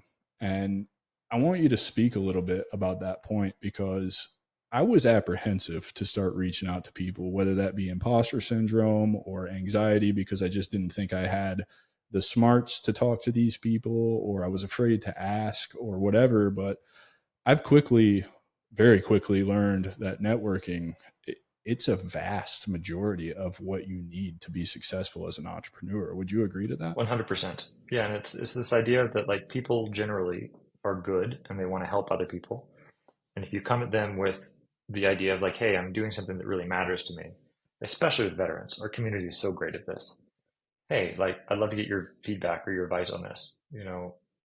I think we both realize the problem. Can you help me understand how to solve it better? People resonate with that. And so most of the people don't buy, you know, from like a business, they buy from a person. And so this establishment of a network and relationships over time with the right intentions are really good. So it sounds like you're going down kind of the same path that I am. And it's like this idea of I'm helping people at scale. And that is always going to come along with some sort of financial remuneration. That's not the reason I'm doing it, but I'm going to help enough people at scale and the right opportunities are going to come along. I don't know what that looks like, but I have enough trust in the process to know that that's the thing. And even if this business Waking Warrior makes absolutely zero money, I'm going to be okay with that because it's fulfilling me in different ways. And I'm every day getting communication and connection with people that I'm helping, and they're helping me. And that's I community. totally relate to that, because I feel the same way about this podcast. If it never makes a single dime, just the fact that in the week before I actually released an episode, I got a message back saying, I saw what you were doing on LinkedIn. I saw the podcast and I didn't take my own life. Amazing. Like, Congratulations, man. and that's just it, right? Like, that's the whole reason. There's two reasons to stop the 22, which we talked about before we recorded this podcast, is actually more like 40. And to show that there are people who were where you were, who crawled out of that dark hole and made something of themselves, because they are so much more capable. We as humans are so much more capable than we ever given ourselves credit for. Absolutely. Yeah. And I think that's important. So you mentioned becoming an entrepreneur, and why you were able to scale fast and make 50 grand a month, which is, I mean, that's just the tip of the iceberg with what kind of money you can make with a digital business. I'm sure you're familiar with that. A lot of our listeners, they don't even know that entrepreneurship is a route, so they don't know where to begin and they don't know what to expect. What was it that, I mean, it's a risk, right? Like it's a big decision. So how did you arrive at the conclusion, like, I'm just jumping in with both feet? Yeah. Well, for me, I tried the traditional route and I was able to get a good job with a good salary and it didn't make me happy. And I knew, okay, well, I can always go back to that, I can always figure out how to get a better job, but it doesn't, I don't like this idea of like not being in control of my own destiny. So I'd rather be in control of my own destiny and not succeed than be a slave to someone else, even if I was achieving success in the way that other people thought I should have. And I read this great book by Scott Adams, who wrote How to Fail at Everything and Still Win Big. Scott Adams is a I've read creator and that. It's a builder. It's great such a great book. book. It's so good. And so Yeah. the idea is like, okay, well, fail. And I'm 6 feet. So like every time I fall, I'm going to fall flat on my face and I've at least moved forward 6 feet. So that's a painful way to move forward, but damn it, if that's how I had to do it, I'm going to do it. But I think a lot of building a business is that I fall on my face all the time, right? For example, I'm not getting emails. When I'm asking people in my newsletter to reply to this email, give us your feedback, I got a message just before this podcast like, hey, I sent you an email. I just wanted to give you a heads up because I haven't heard a reply and I sent it like 4 days ago. And I'm thinking, well, fuck, dude. Like, how did I not know this? Right. Like, I just felt it was embarrassing to me. It's like, because I like to think I got my shit tight. But this is another failure that I've learned a lesson from because I didn't set something up the right way in some weird, back end setting deep in the bowels of ConvertKit that I didn't even know existed. And they make it a little bit more complicated for guys like me who have no coding experience and don't know how to change DNS name servers and all that, right? Like you just go figure that shit out and you fail a couple times. And so I missed out on some engagement from the audience because I didn't know what I was doing. So what do? I look at that and I solve the problem and I implement, that feedback from that failure and it won't happen again. I grew because of that. Mm, I love that, man. Yeah. Yeah. It's just another way to reframe, I think, the fear of people wanting to do their own thing. And I don't know, it's almost like maybe you can relate to this, maybe you can't. Like for me, the catalyst that actually just made me say fuck it, get rid of all my plan B was the ayahuasca journey in July. I came home, I told my wife, I'm not, I know we waited, a year for the FAA to send me these numbers so I could finish CFI and, a week away from the check ride. I know I'm going to have to put, like $9,000 or $10,000 into finishing this. And I could walk into a career as an instructor at 25 bucks an hour. And then, the sky's really the limit. I got a buddy flying for Alaska who just got a raise to like $240 an hour or whatever. So I would have been okay, but I eliminated plan B completely. And I told her that I'm going to build something online. I just know that there's something that I can do that's going to help people. And I trust my gut on this. And I think so much of this is just your gut really is just a word for your soul telling you that you're doing the right thing by yourself, I think. Mm, yeah, I resonate with that a lot, man. Yeah. Good, good. Which is going to lead me right into my next question. All the business stuff, and you addressed the fear part, but for veterans, I'm finding through giving the presentation to Allegiant Vets, which is where a lot of my audience came from. Shout out to you guys at Allegiant Vets for giving me a shot. What I'm finding is a lot of the feedback I'm collecting from these people is I opened a door that they didn't even know could be opened for them. Like they didn't know this door existed in entrepreneurship. So most of them don't have any idea where to start. So in your opinion, what would your advice be first steps? Like just, I'm Adam, I'm coming to you. I want to be an entrepreneur. I just hate the corporate world. It doesn't make me happy. Where should I start? I would say a lot of the focus and business advice that I see getting passed around is, try to look for monetizable opportunities or, you know, definitely start something. But what I think is the best way to go about long-term business is to think strategically and think in terms of years and not months. So not like how can I get a client this month and what do I do? But more along the lines of how can I be stupidly useful to people and how can I solve a problem that matters to me and how can I solve that problem in a better way than anyone else? At some level, this is the fuel of capitalism. The idea of I'm going to solve a problem better than anyone else and people will pay me for it. And so over time, that puts us in a better position because we got a lot of people trying to solve a lot of problems. So find a problem that matters to you, and probably, from my perspective, ignore any advice about, this is a great opportunity or SaaS is a great opportunity. Like, stop focusing on the opportunity and start focusing on the problem and get really good at solving problems. If you learn that as a meta skill, it doesn't matter if your first or 20th business doesn't work out, you're going to eventually be in a very good place.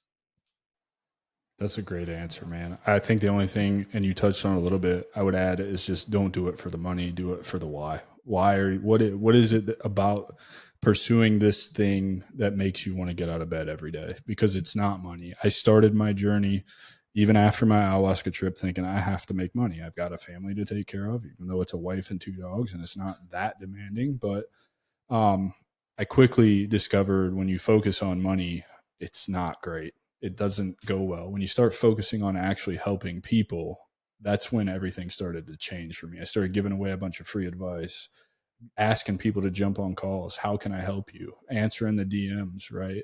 Hey, I had this idea. I wondered if you would give me some feedback on it. Yeah, let's jump on an hour-long call real quick. I'll talk to you about this. You know what I mean? This is what I've learned. And so I think that's what I would add to that. Yeah, there's a couple of foundational things, one of which Scott Adams talked about is this idea of like skill stacking.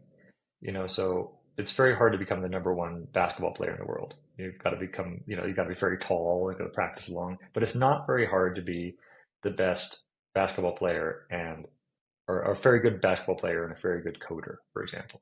So like start learning skills that you can stack. Like I'm a halfway decent programmer and a halfway decent designer and a good salesperson and all these things. And then you have a very unique skill set that people will call on. So be useful to people. Don't focus on the money. If you do focus on the money, like really think about that and maybe think about like why you're doing it for. And also, I'd like to encourage veterans that we have this kind of this idea in our society that you're either an entrepreneur or you're a slave. And especially when you have a family to care for and responsibilities. This doesn't mean drop everything that you are doing and go full in on your passion, even if it doesn't make any money, because that can also be bad, No, it does not right? mean that at all. It is okay. Yes. You personally are working regular jobs there in Yeah, I'm Medellin, working right? a, I'm working a regular job, and that's okay. It doesn't make me any less of an entrepreneur.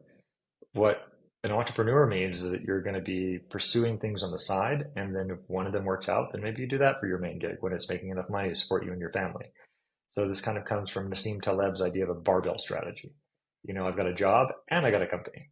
And the company is what's going to work out in the long run. The job is working out in the short run. I'm just not going to get stuck into the idea of like I forget Nassim Taleb also said the three deadliest drugs in the world: sugar, heroin, and a monthly salary. Right? So know that it's a trap, but if you're conscious enough, you can get into it for a while and have that not be your long run thing. So save money, be smart about it, make enough money for your family, and then you can build a company, not because you're focused on the money, but because it deserves being built and is solving a real problem.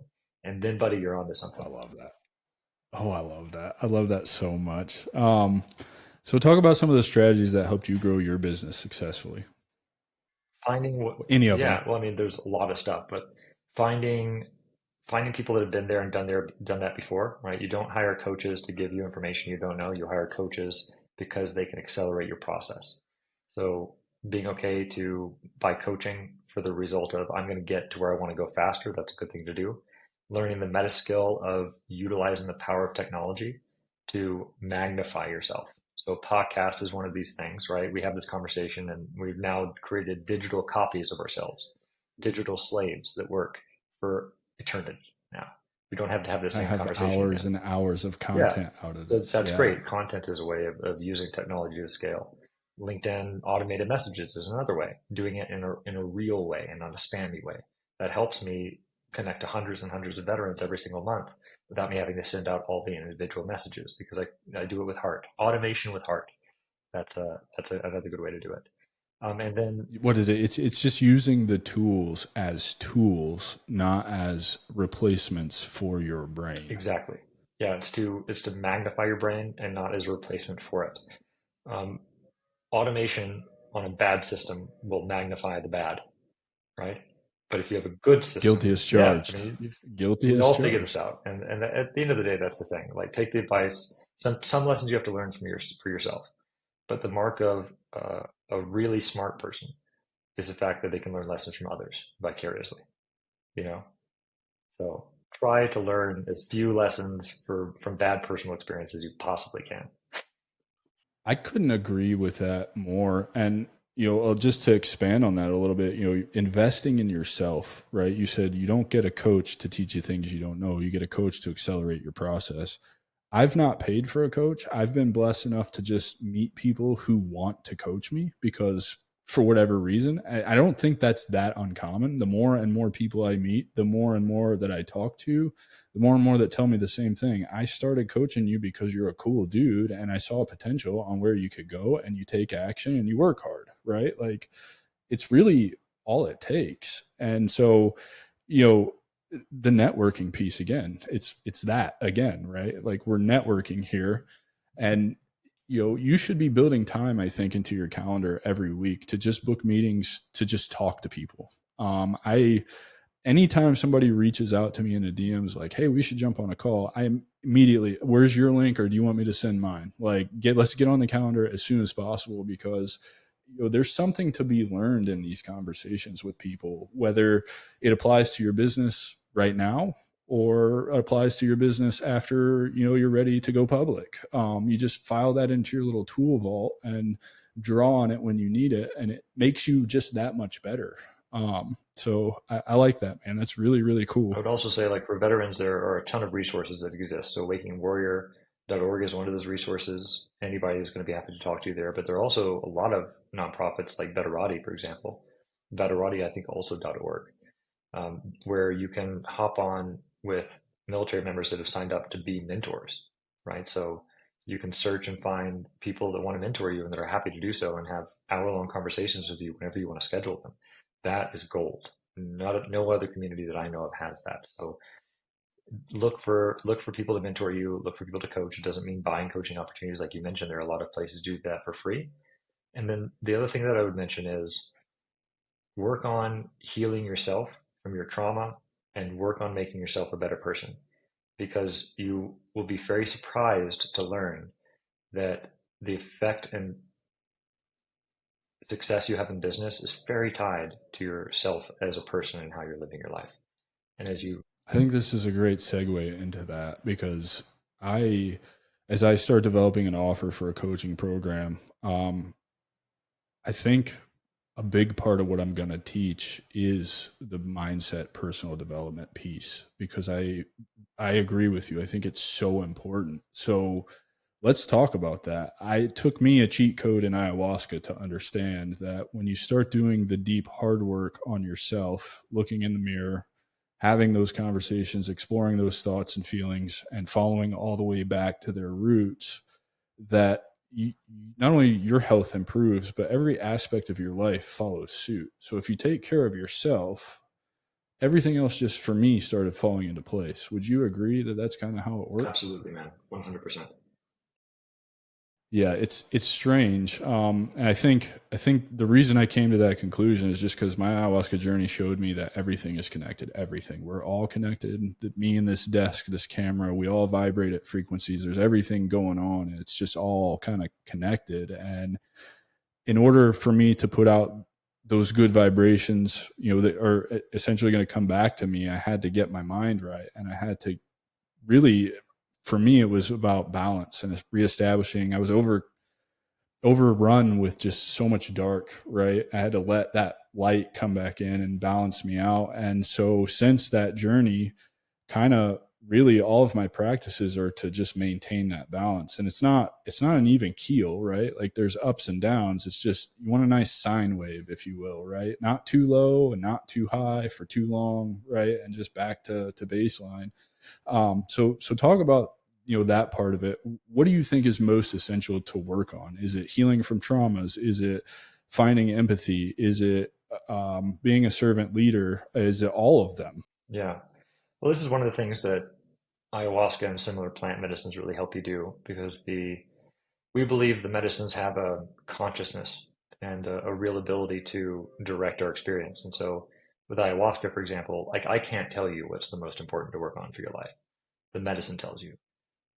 If you want to do it another way, meditation might tell you, or getting out in conscious, like in nature, for example, connecting to nature, or just in general, trying to become a more conscious, aware person. Breath work. Breath work, Breath 100%. work can tell you. Yeah, we'll have a breathwork course launched with my buddy Joseph for the veteran community here quite soon, actually, with an emphasis on Oh, I can't wait healing for anxiety, that. I'm trauma, and big into the PTSD. breath work. Yeah, me too. Yeah. Yeah, I love the breath work. Wim Hof is one of my Yeah, man. favorites. Actually, there's a guy here in Medellin that was one of the 23 people that did the Wim Hof study back in the day.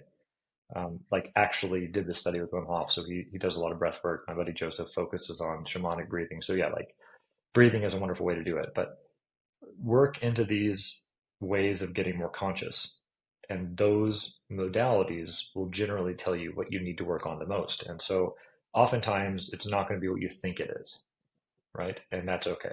And so I think you kind of touched on this a little bit, but the idea of healing is not an easy one, and it's a long process. Like it's probably going to continue until you die because you get you overcome something, and then you go a little bit deeper, and you're like, oh, I wasn't aware of that, or I wasn't aware that I'm like not connected with people around me. And then you work on that, and at some point you start to get really happy about finding those opportunities instead of like, oh my god, I got to go through this. Like, hell yeah, I got something that I can work on because this makes me a more conscious person and a happier person. And so, for those of you that haven't started on your healing journey, it can be very difficult to imagine why would I want to put myself through pain now? What better result could happen from that? And I can tell you that waking up with a smile and being genuinely appreciative of the fact that you can take another day on this earth is a really great place to be. And once that opens up for you, everything opens up. And so sometimes that can be some pain to get there. This kind of speaks a little bit to the difference between the Western and indigenous traditions in terms of healing people. So Western medicine is like, oh, you got a headache? Here's an Advil, And then the indigenous are like, well, why do you have a headache? Are you maybe dehydrated? Try some water, right? They're looking for they're looking not to treat the symptoms. They're looking to treat the root. And I believe in looking at a problem with two eyes, right? The eye of Western medicine, symptom, and also the eye of the root of the indigenous, right? So work on both, take an Advil and drink some water, and don't rely on drinking, on taking Advil. So that if you apply this to like sort of a mental and spiritual perspective, like, okay, somebody's depressed, here's a SSRI, a serotonin inhibitor, you'll feel better. But it doesn't address any of the fact that why is the depression there in the first place? Are you living out of alignment with your purpose, or do you have a purpose in the first place? Like, are you doing something systematically in your life that's making you unhappy, like binge drinking, and that's led to you being depressed? So I think that we're missing a whole lot of opportunity to work on ourselves and be better people. From a bit of a pessimistic perspective, I understand why they do it because sick people continually buy pills. If you heal someone, they don't typically need medicine anymore. So there's no financial incentive in order to heal someone. Don't get me started on that bullshit, man, because that's a big part of what's wrong with our community. Because this leads into my next question. For those who haven't been introduced to holistic healing and plant medicine and just alternative ways of looking at things, because Western medicine is so dominant over here, we can't imagine trying this weird stuff. We think it's woo woo, we think it's out there, it's crazy.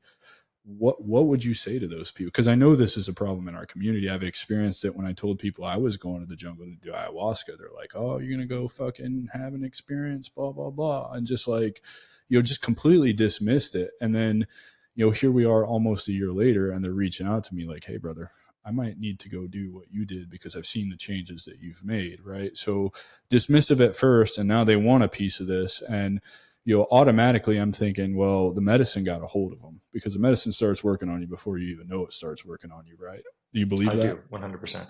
But you touched Yeah, on and I something happen to believe. so fundamental, man. This goes back into leadership. I think the only true way to lead is be an example to others. Live our lives in such a way that the people that know us are like, hey, you were depressed and anxious and unhappy, and now you have a smile on your face every time I see you. What did you do? And how do I get there? So leading each other in a way that provides an example.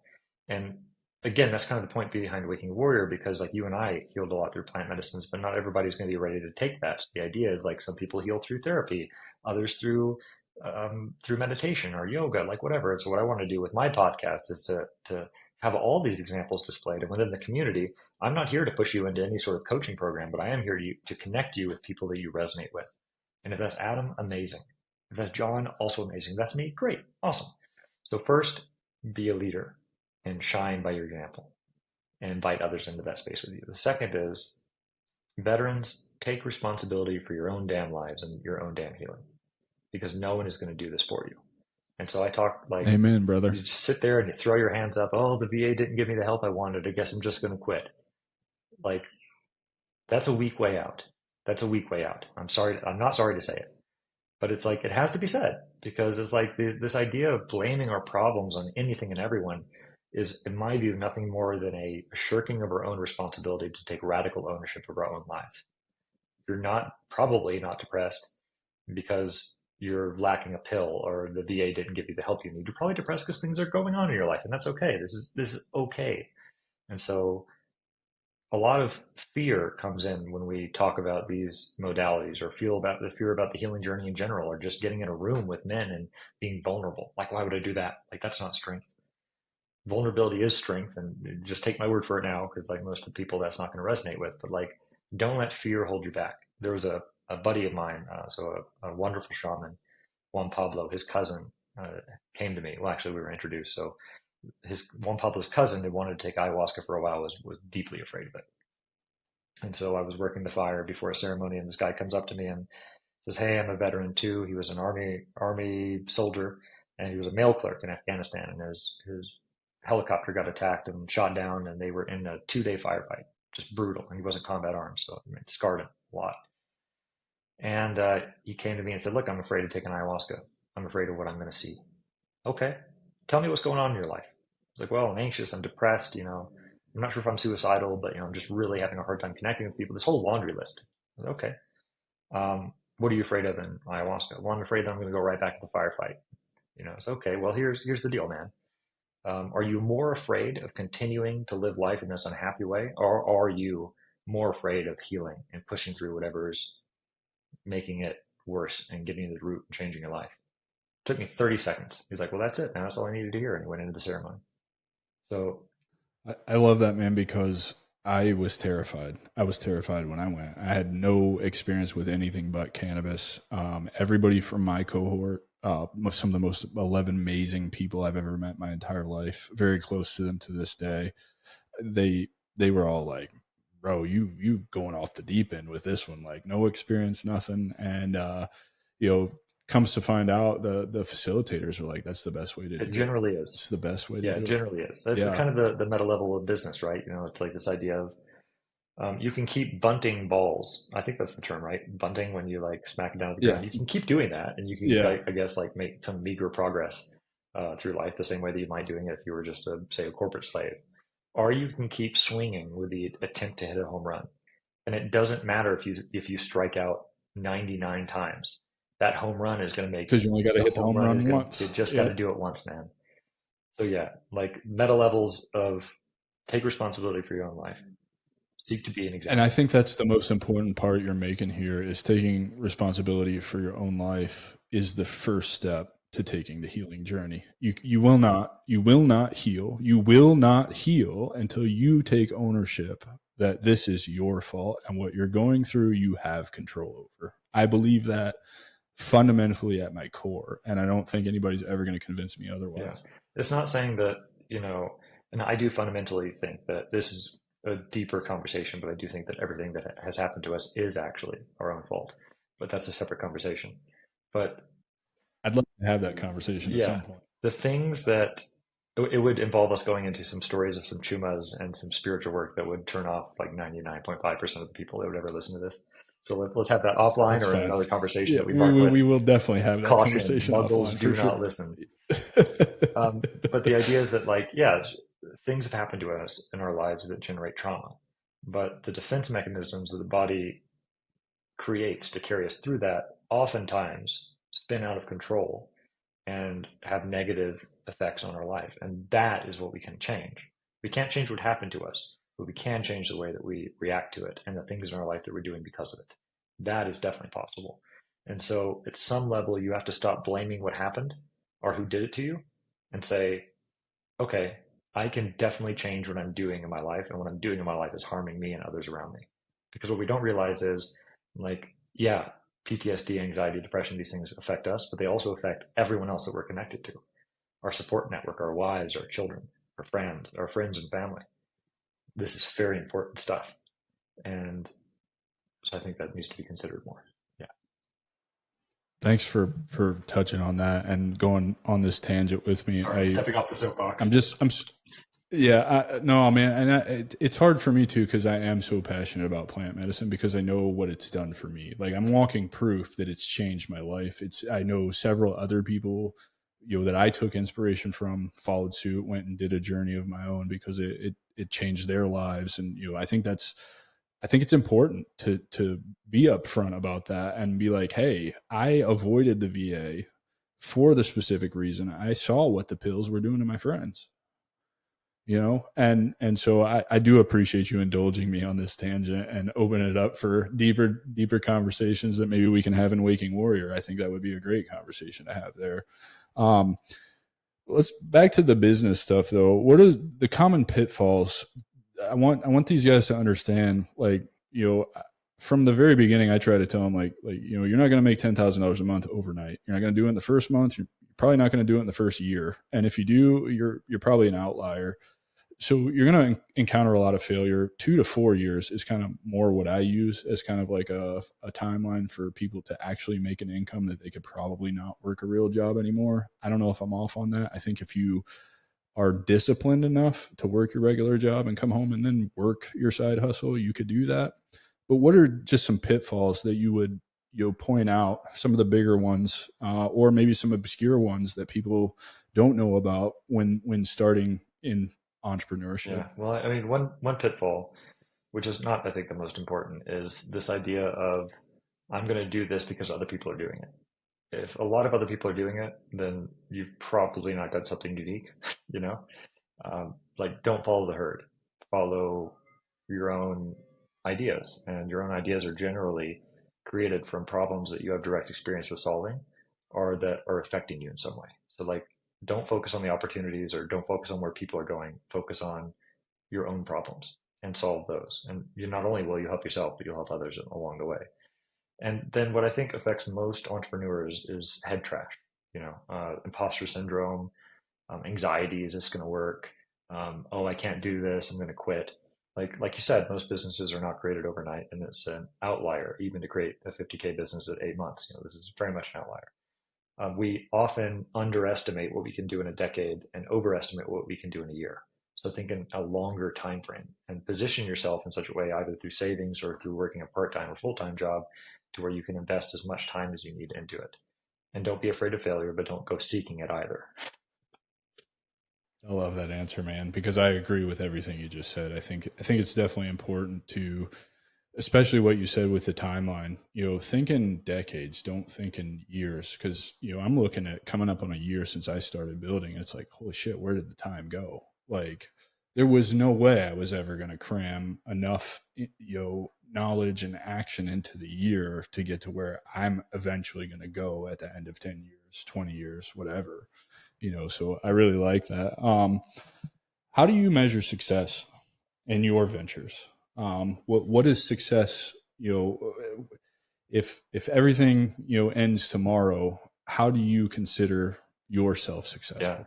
For me, it's about the people that I help. So I'm helping in my day job those that want to start their own businesses with like the actually 2 day jobs. I'm quite busy, but hey, I'm enjoying it. Um, Well, we appreciate you making time to be it's here. well, this is what I do, man. This is like I'm so excited to do this because how I measure success is not the money in my bank account. I've tried that. I've had a lot of money in my bank account and lost all of it too, and I've just bought everything that I wanted. I just being much more comfortable with less. So for me, it's not the money that I have in my bank account, but it's the effect that I'm having on my family and my community and the people that I'm serving. So when people come to me and say after a good ceremony, like, "Hey, this really changed my life," or "I saw you up by the fire and I'm so grateful that you were serving us," or "I talked to a veteran and their life changes," or they tell me that they didn't commit suicide because of something that they saw on Waking Warrior. That's what gets me going. So this kind of ties back to the business thing as well. Like, We can operate off of a goal mentality where I'm going to be happy when I get to X amount of money, and that's never going to work for you. Even if it's not a financial goal, I'm going to be happy when X. Happiness is achieved by truly enjoying and being grateful for the experiences that you have when you're on the journey itself. That's the trick. And so, yeah, you're still going to go through tough times, and I still go through tough times, but I have such a guiding purpose that I know that even if I can't see my next step, I know the general direction I was heading beforehand. So I just have to keep going in that direction, and everything's going to work out all right. And so this the It's great, man. That's in so the great. in the tradition that I follow. So it's called the Red Path, and it is a lot of it's temescals. We do temescals. We have three other major rituals. One of those is the Vision Quest, the 4 day, 4 night, no food, no water fast. So that in alone helps you to be a lot happier, because after you've gone without food and water for 4 days, your meals and water that you receive become very much more full of gratitude.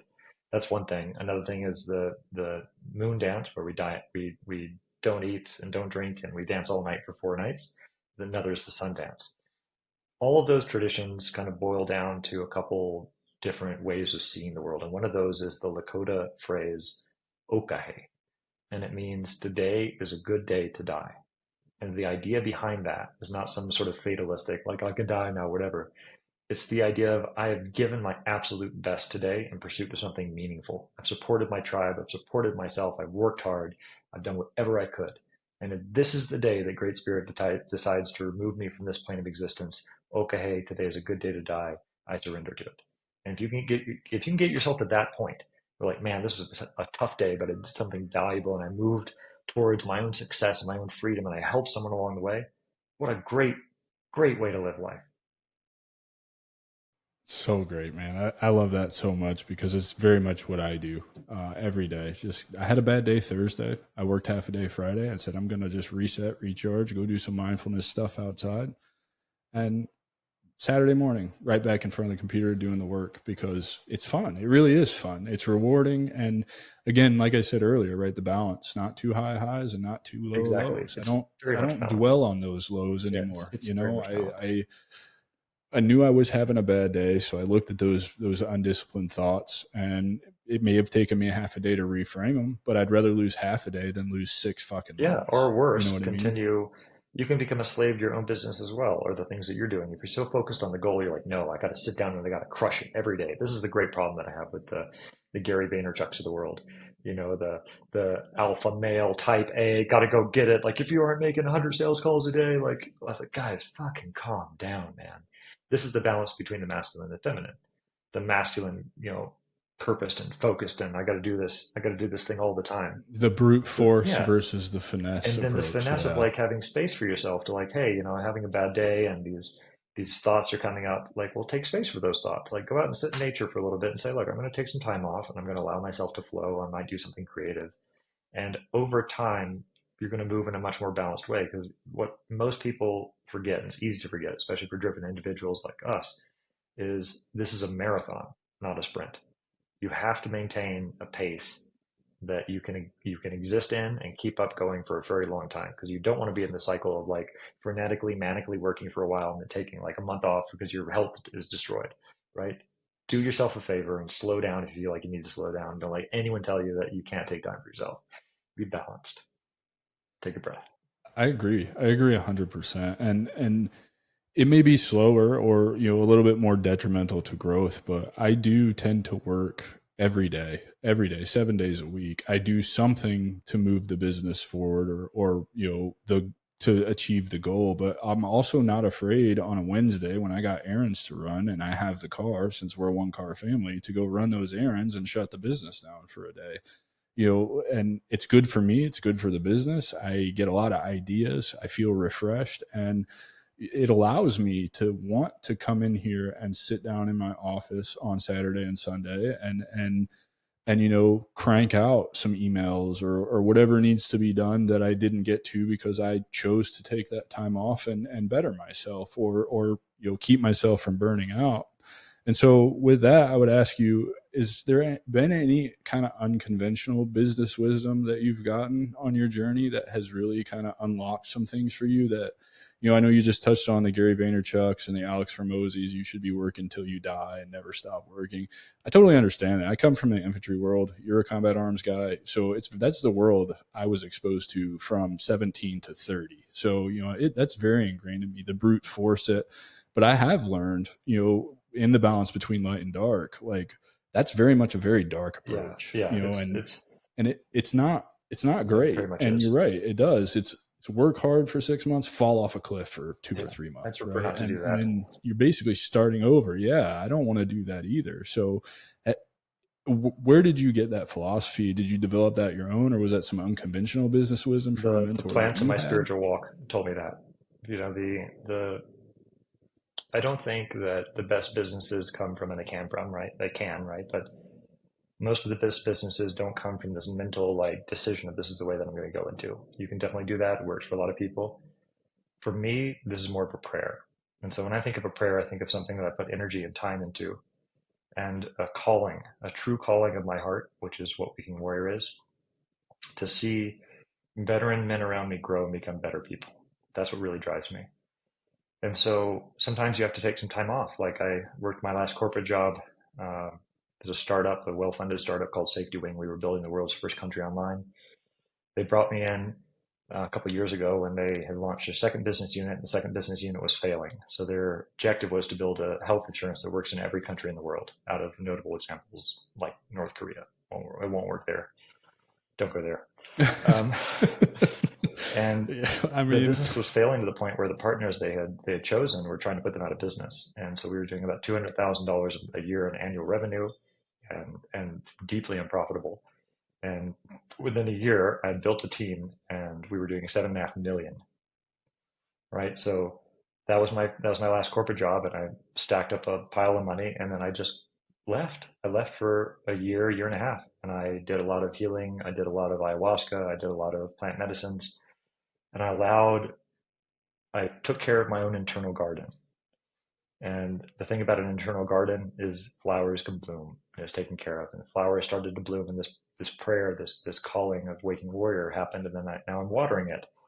And when I have important decisions to make, I go take some rapé. I talk to the tobacco spirit, or I go into a plant medicine ceremony. I'm like, okay, how should I solve this problem? And it's a much more, for me, holistic way of growing it. And like traditional people will, oh, it's nonsense. Okay, all right, that's do fine. what your way, It's man. It's working. working for me.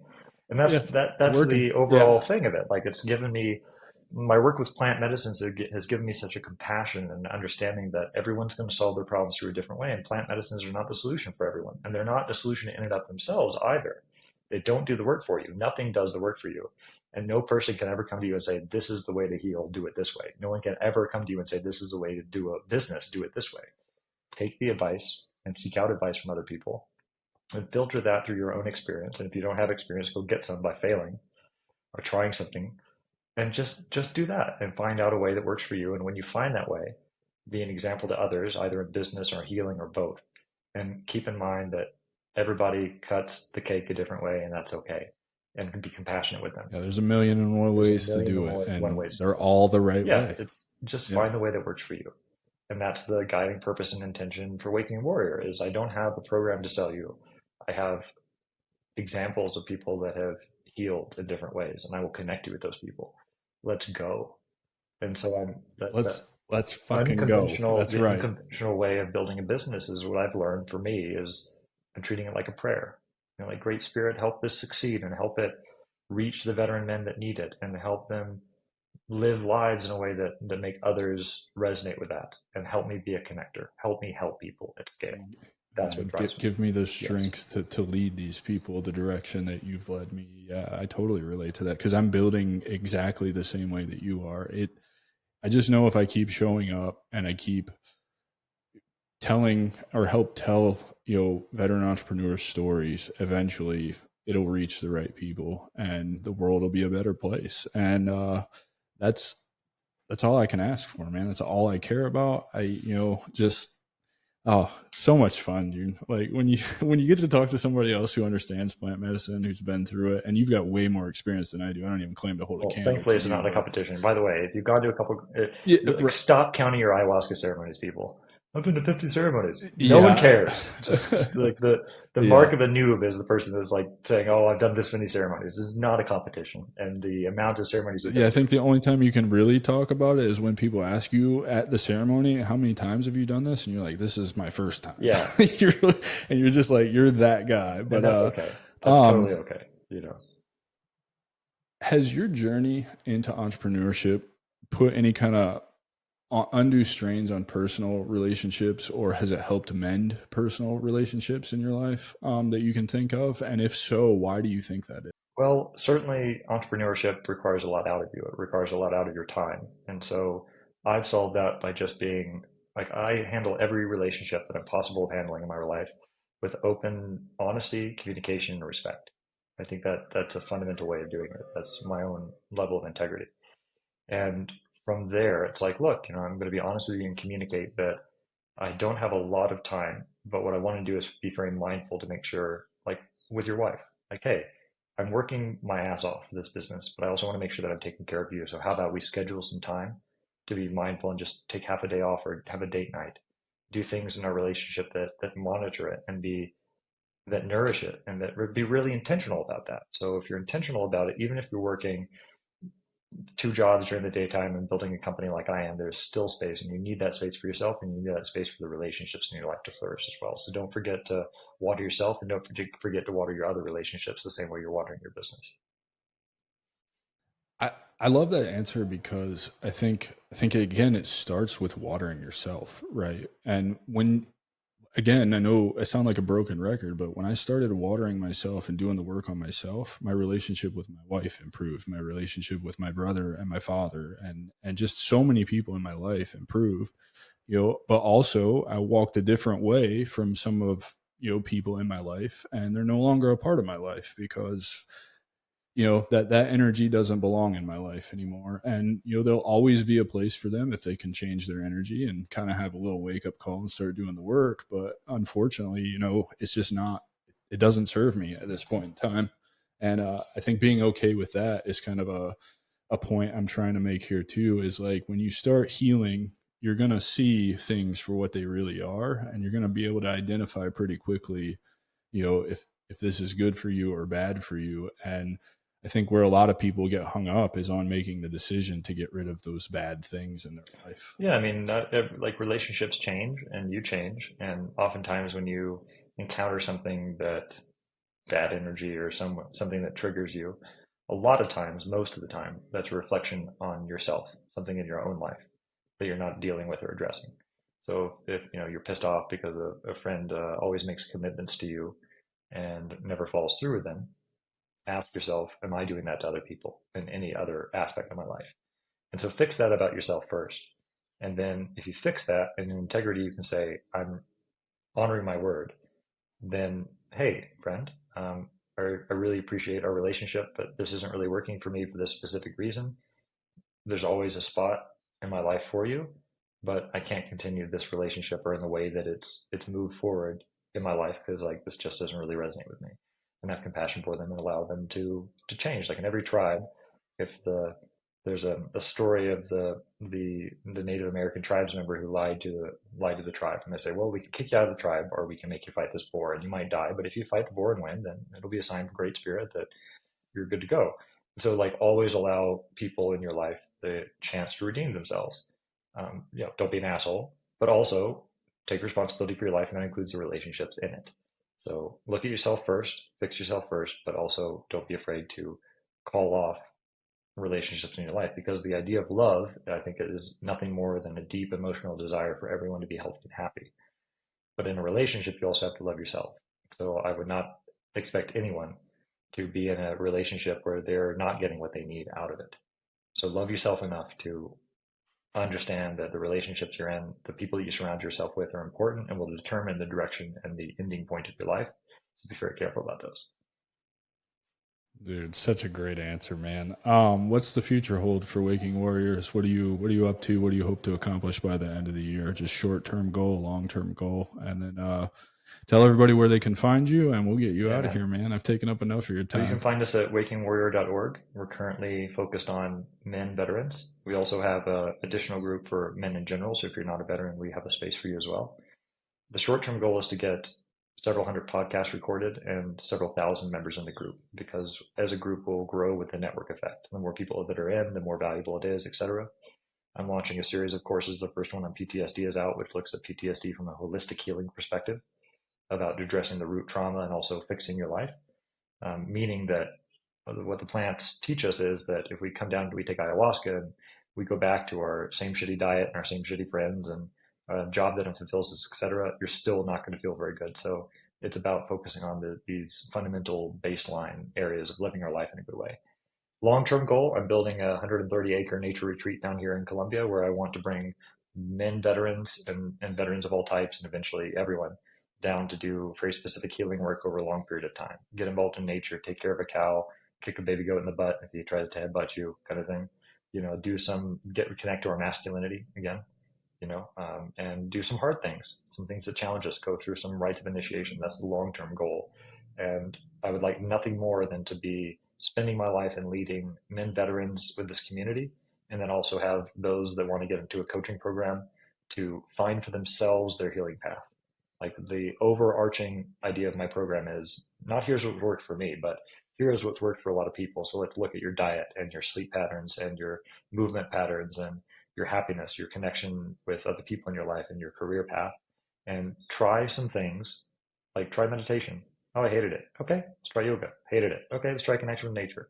Let's over time find what works for you. And the end result of you leaving the program at Waking Warrior is that you have come up with the baseline habits and foundation of what it means for you to live a good and healthy life and to be oriented in a good direction. That's what I want over time at scale. Dude, awesome, man. I am so grateful for you being here. I appreciate all of the time that you gave up to do this and all of the great information that you provided the audience. I'm so excited that you agreed to do this. And the last question before I let you go is it's a personal one for me. If I come to Colombia, you want to do a ceremony Absolutely. together? It would be my sincere pleasure and honor. I would love that. I'd love to sit with you, brother. I think that would be amazing. It'll be truly wonderful. And that's something that I've seen as well. Veterans have a special connection, and it takes us a while to trust people. But once we do, we can really go deep. And so it would be great to rely on you to help provide me some grounding when I need it and provide the same ceremony. That'd be wonderful. Yeah, man. Dear ladies and gentlemen, Scottie Schneider, thank you so much for being here. Really appreciate you. Can't wait to do your show and can't wait to release this to the audience, man. Really appreciate it. And we'll see you next time, brother. That's our show, and I'm truly thankful you've joined us at the Strategic Veteran. If our conversation today sparked curiosity or if you're ready to elevate your game, I'm here to help. Visit thestrategicveteran.com for exclusive show notes and resources or to book a coaching session directly with me. Take a moment to subscribe to our podcast and share your review. Your support makes all the difference. For more insights and daily strategies, let's connect on LinkedIn and keep the conversation going. Remember, this isn't just a podcast, it's your strategic advantage in action. Until our next rendezvous, stay bold and continue the mission.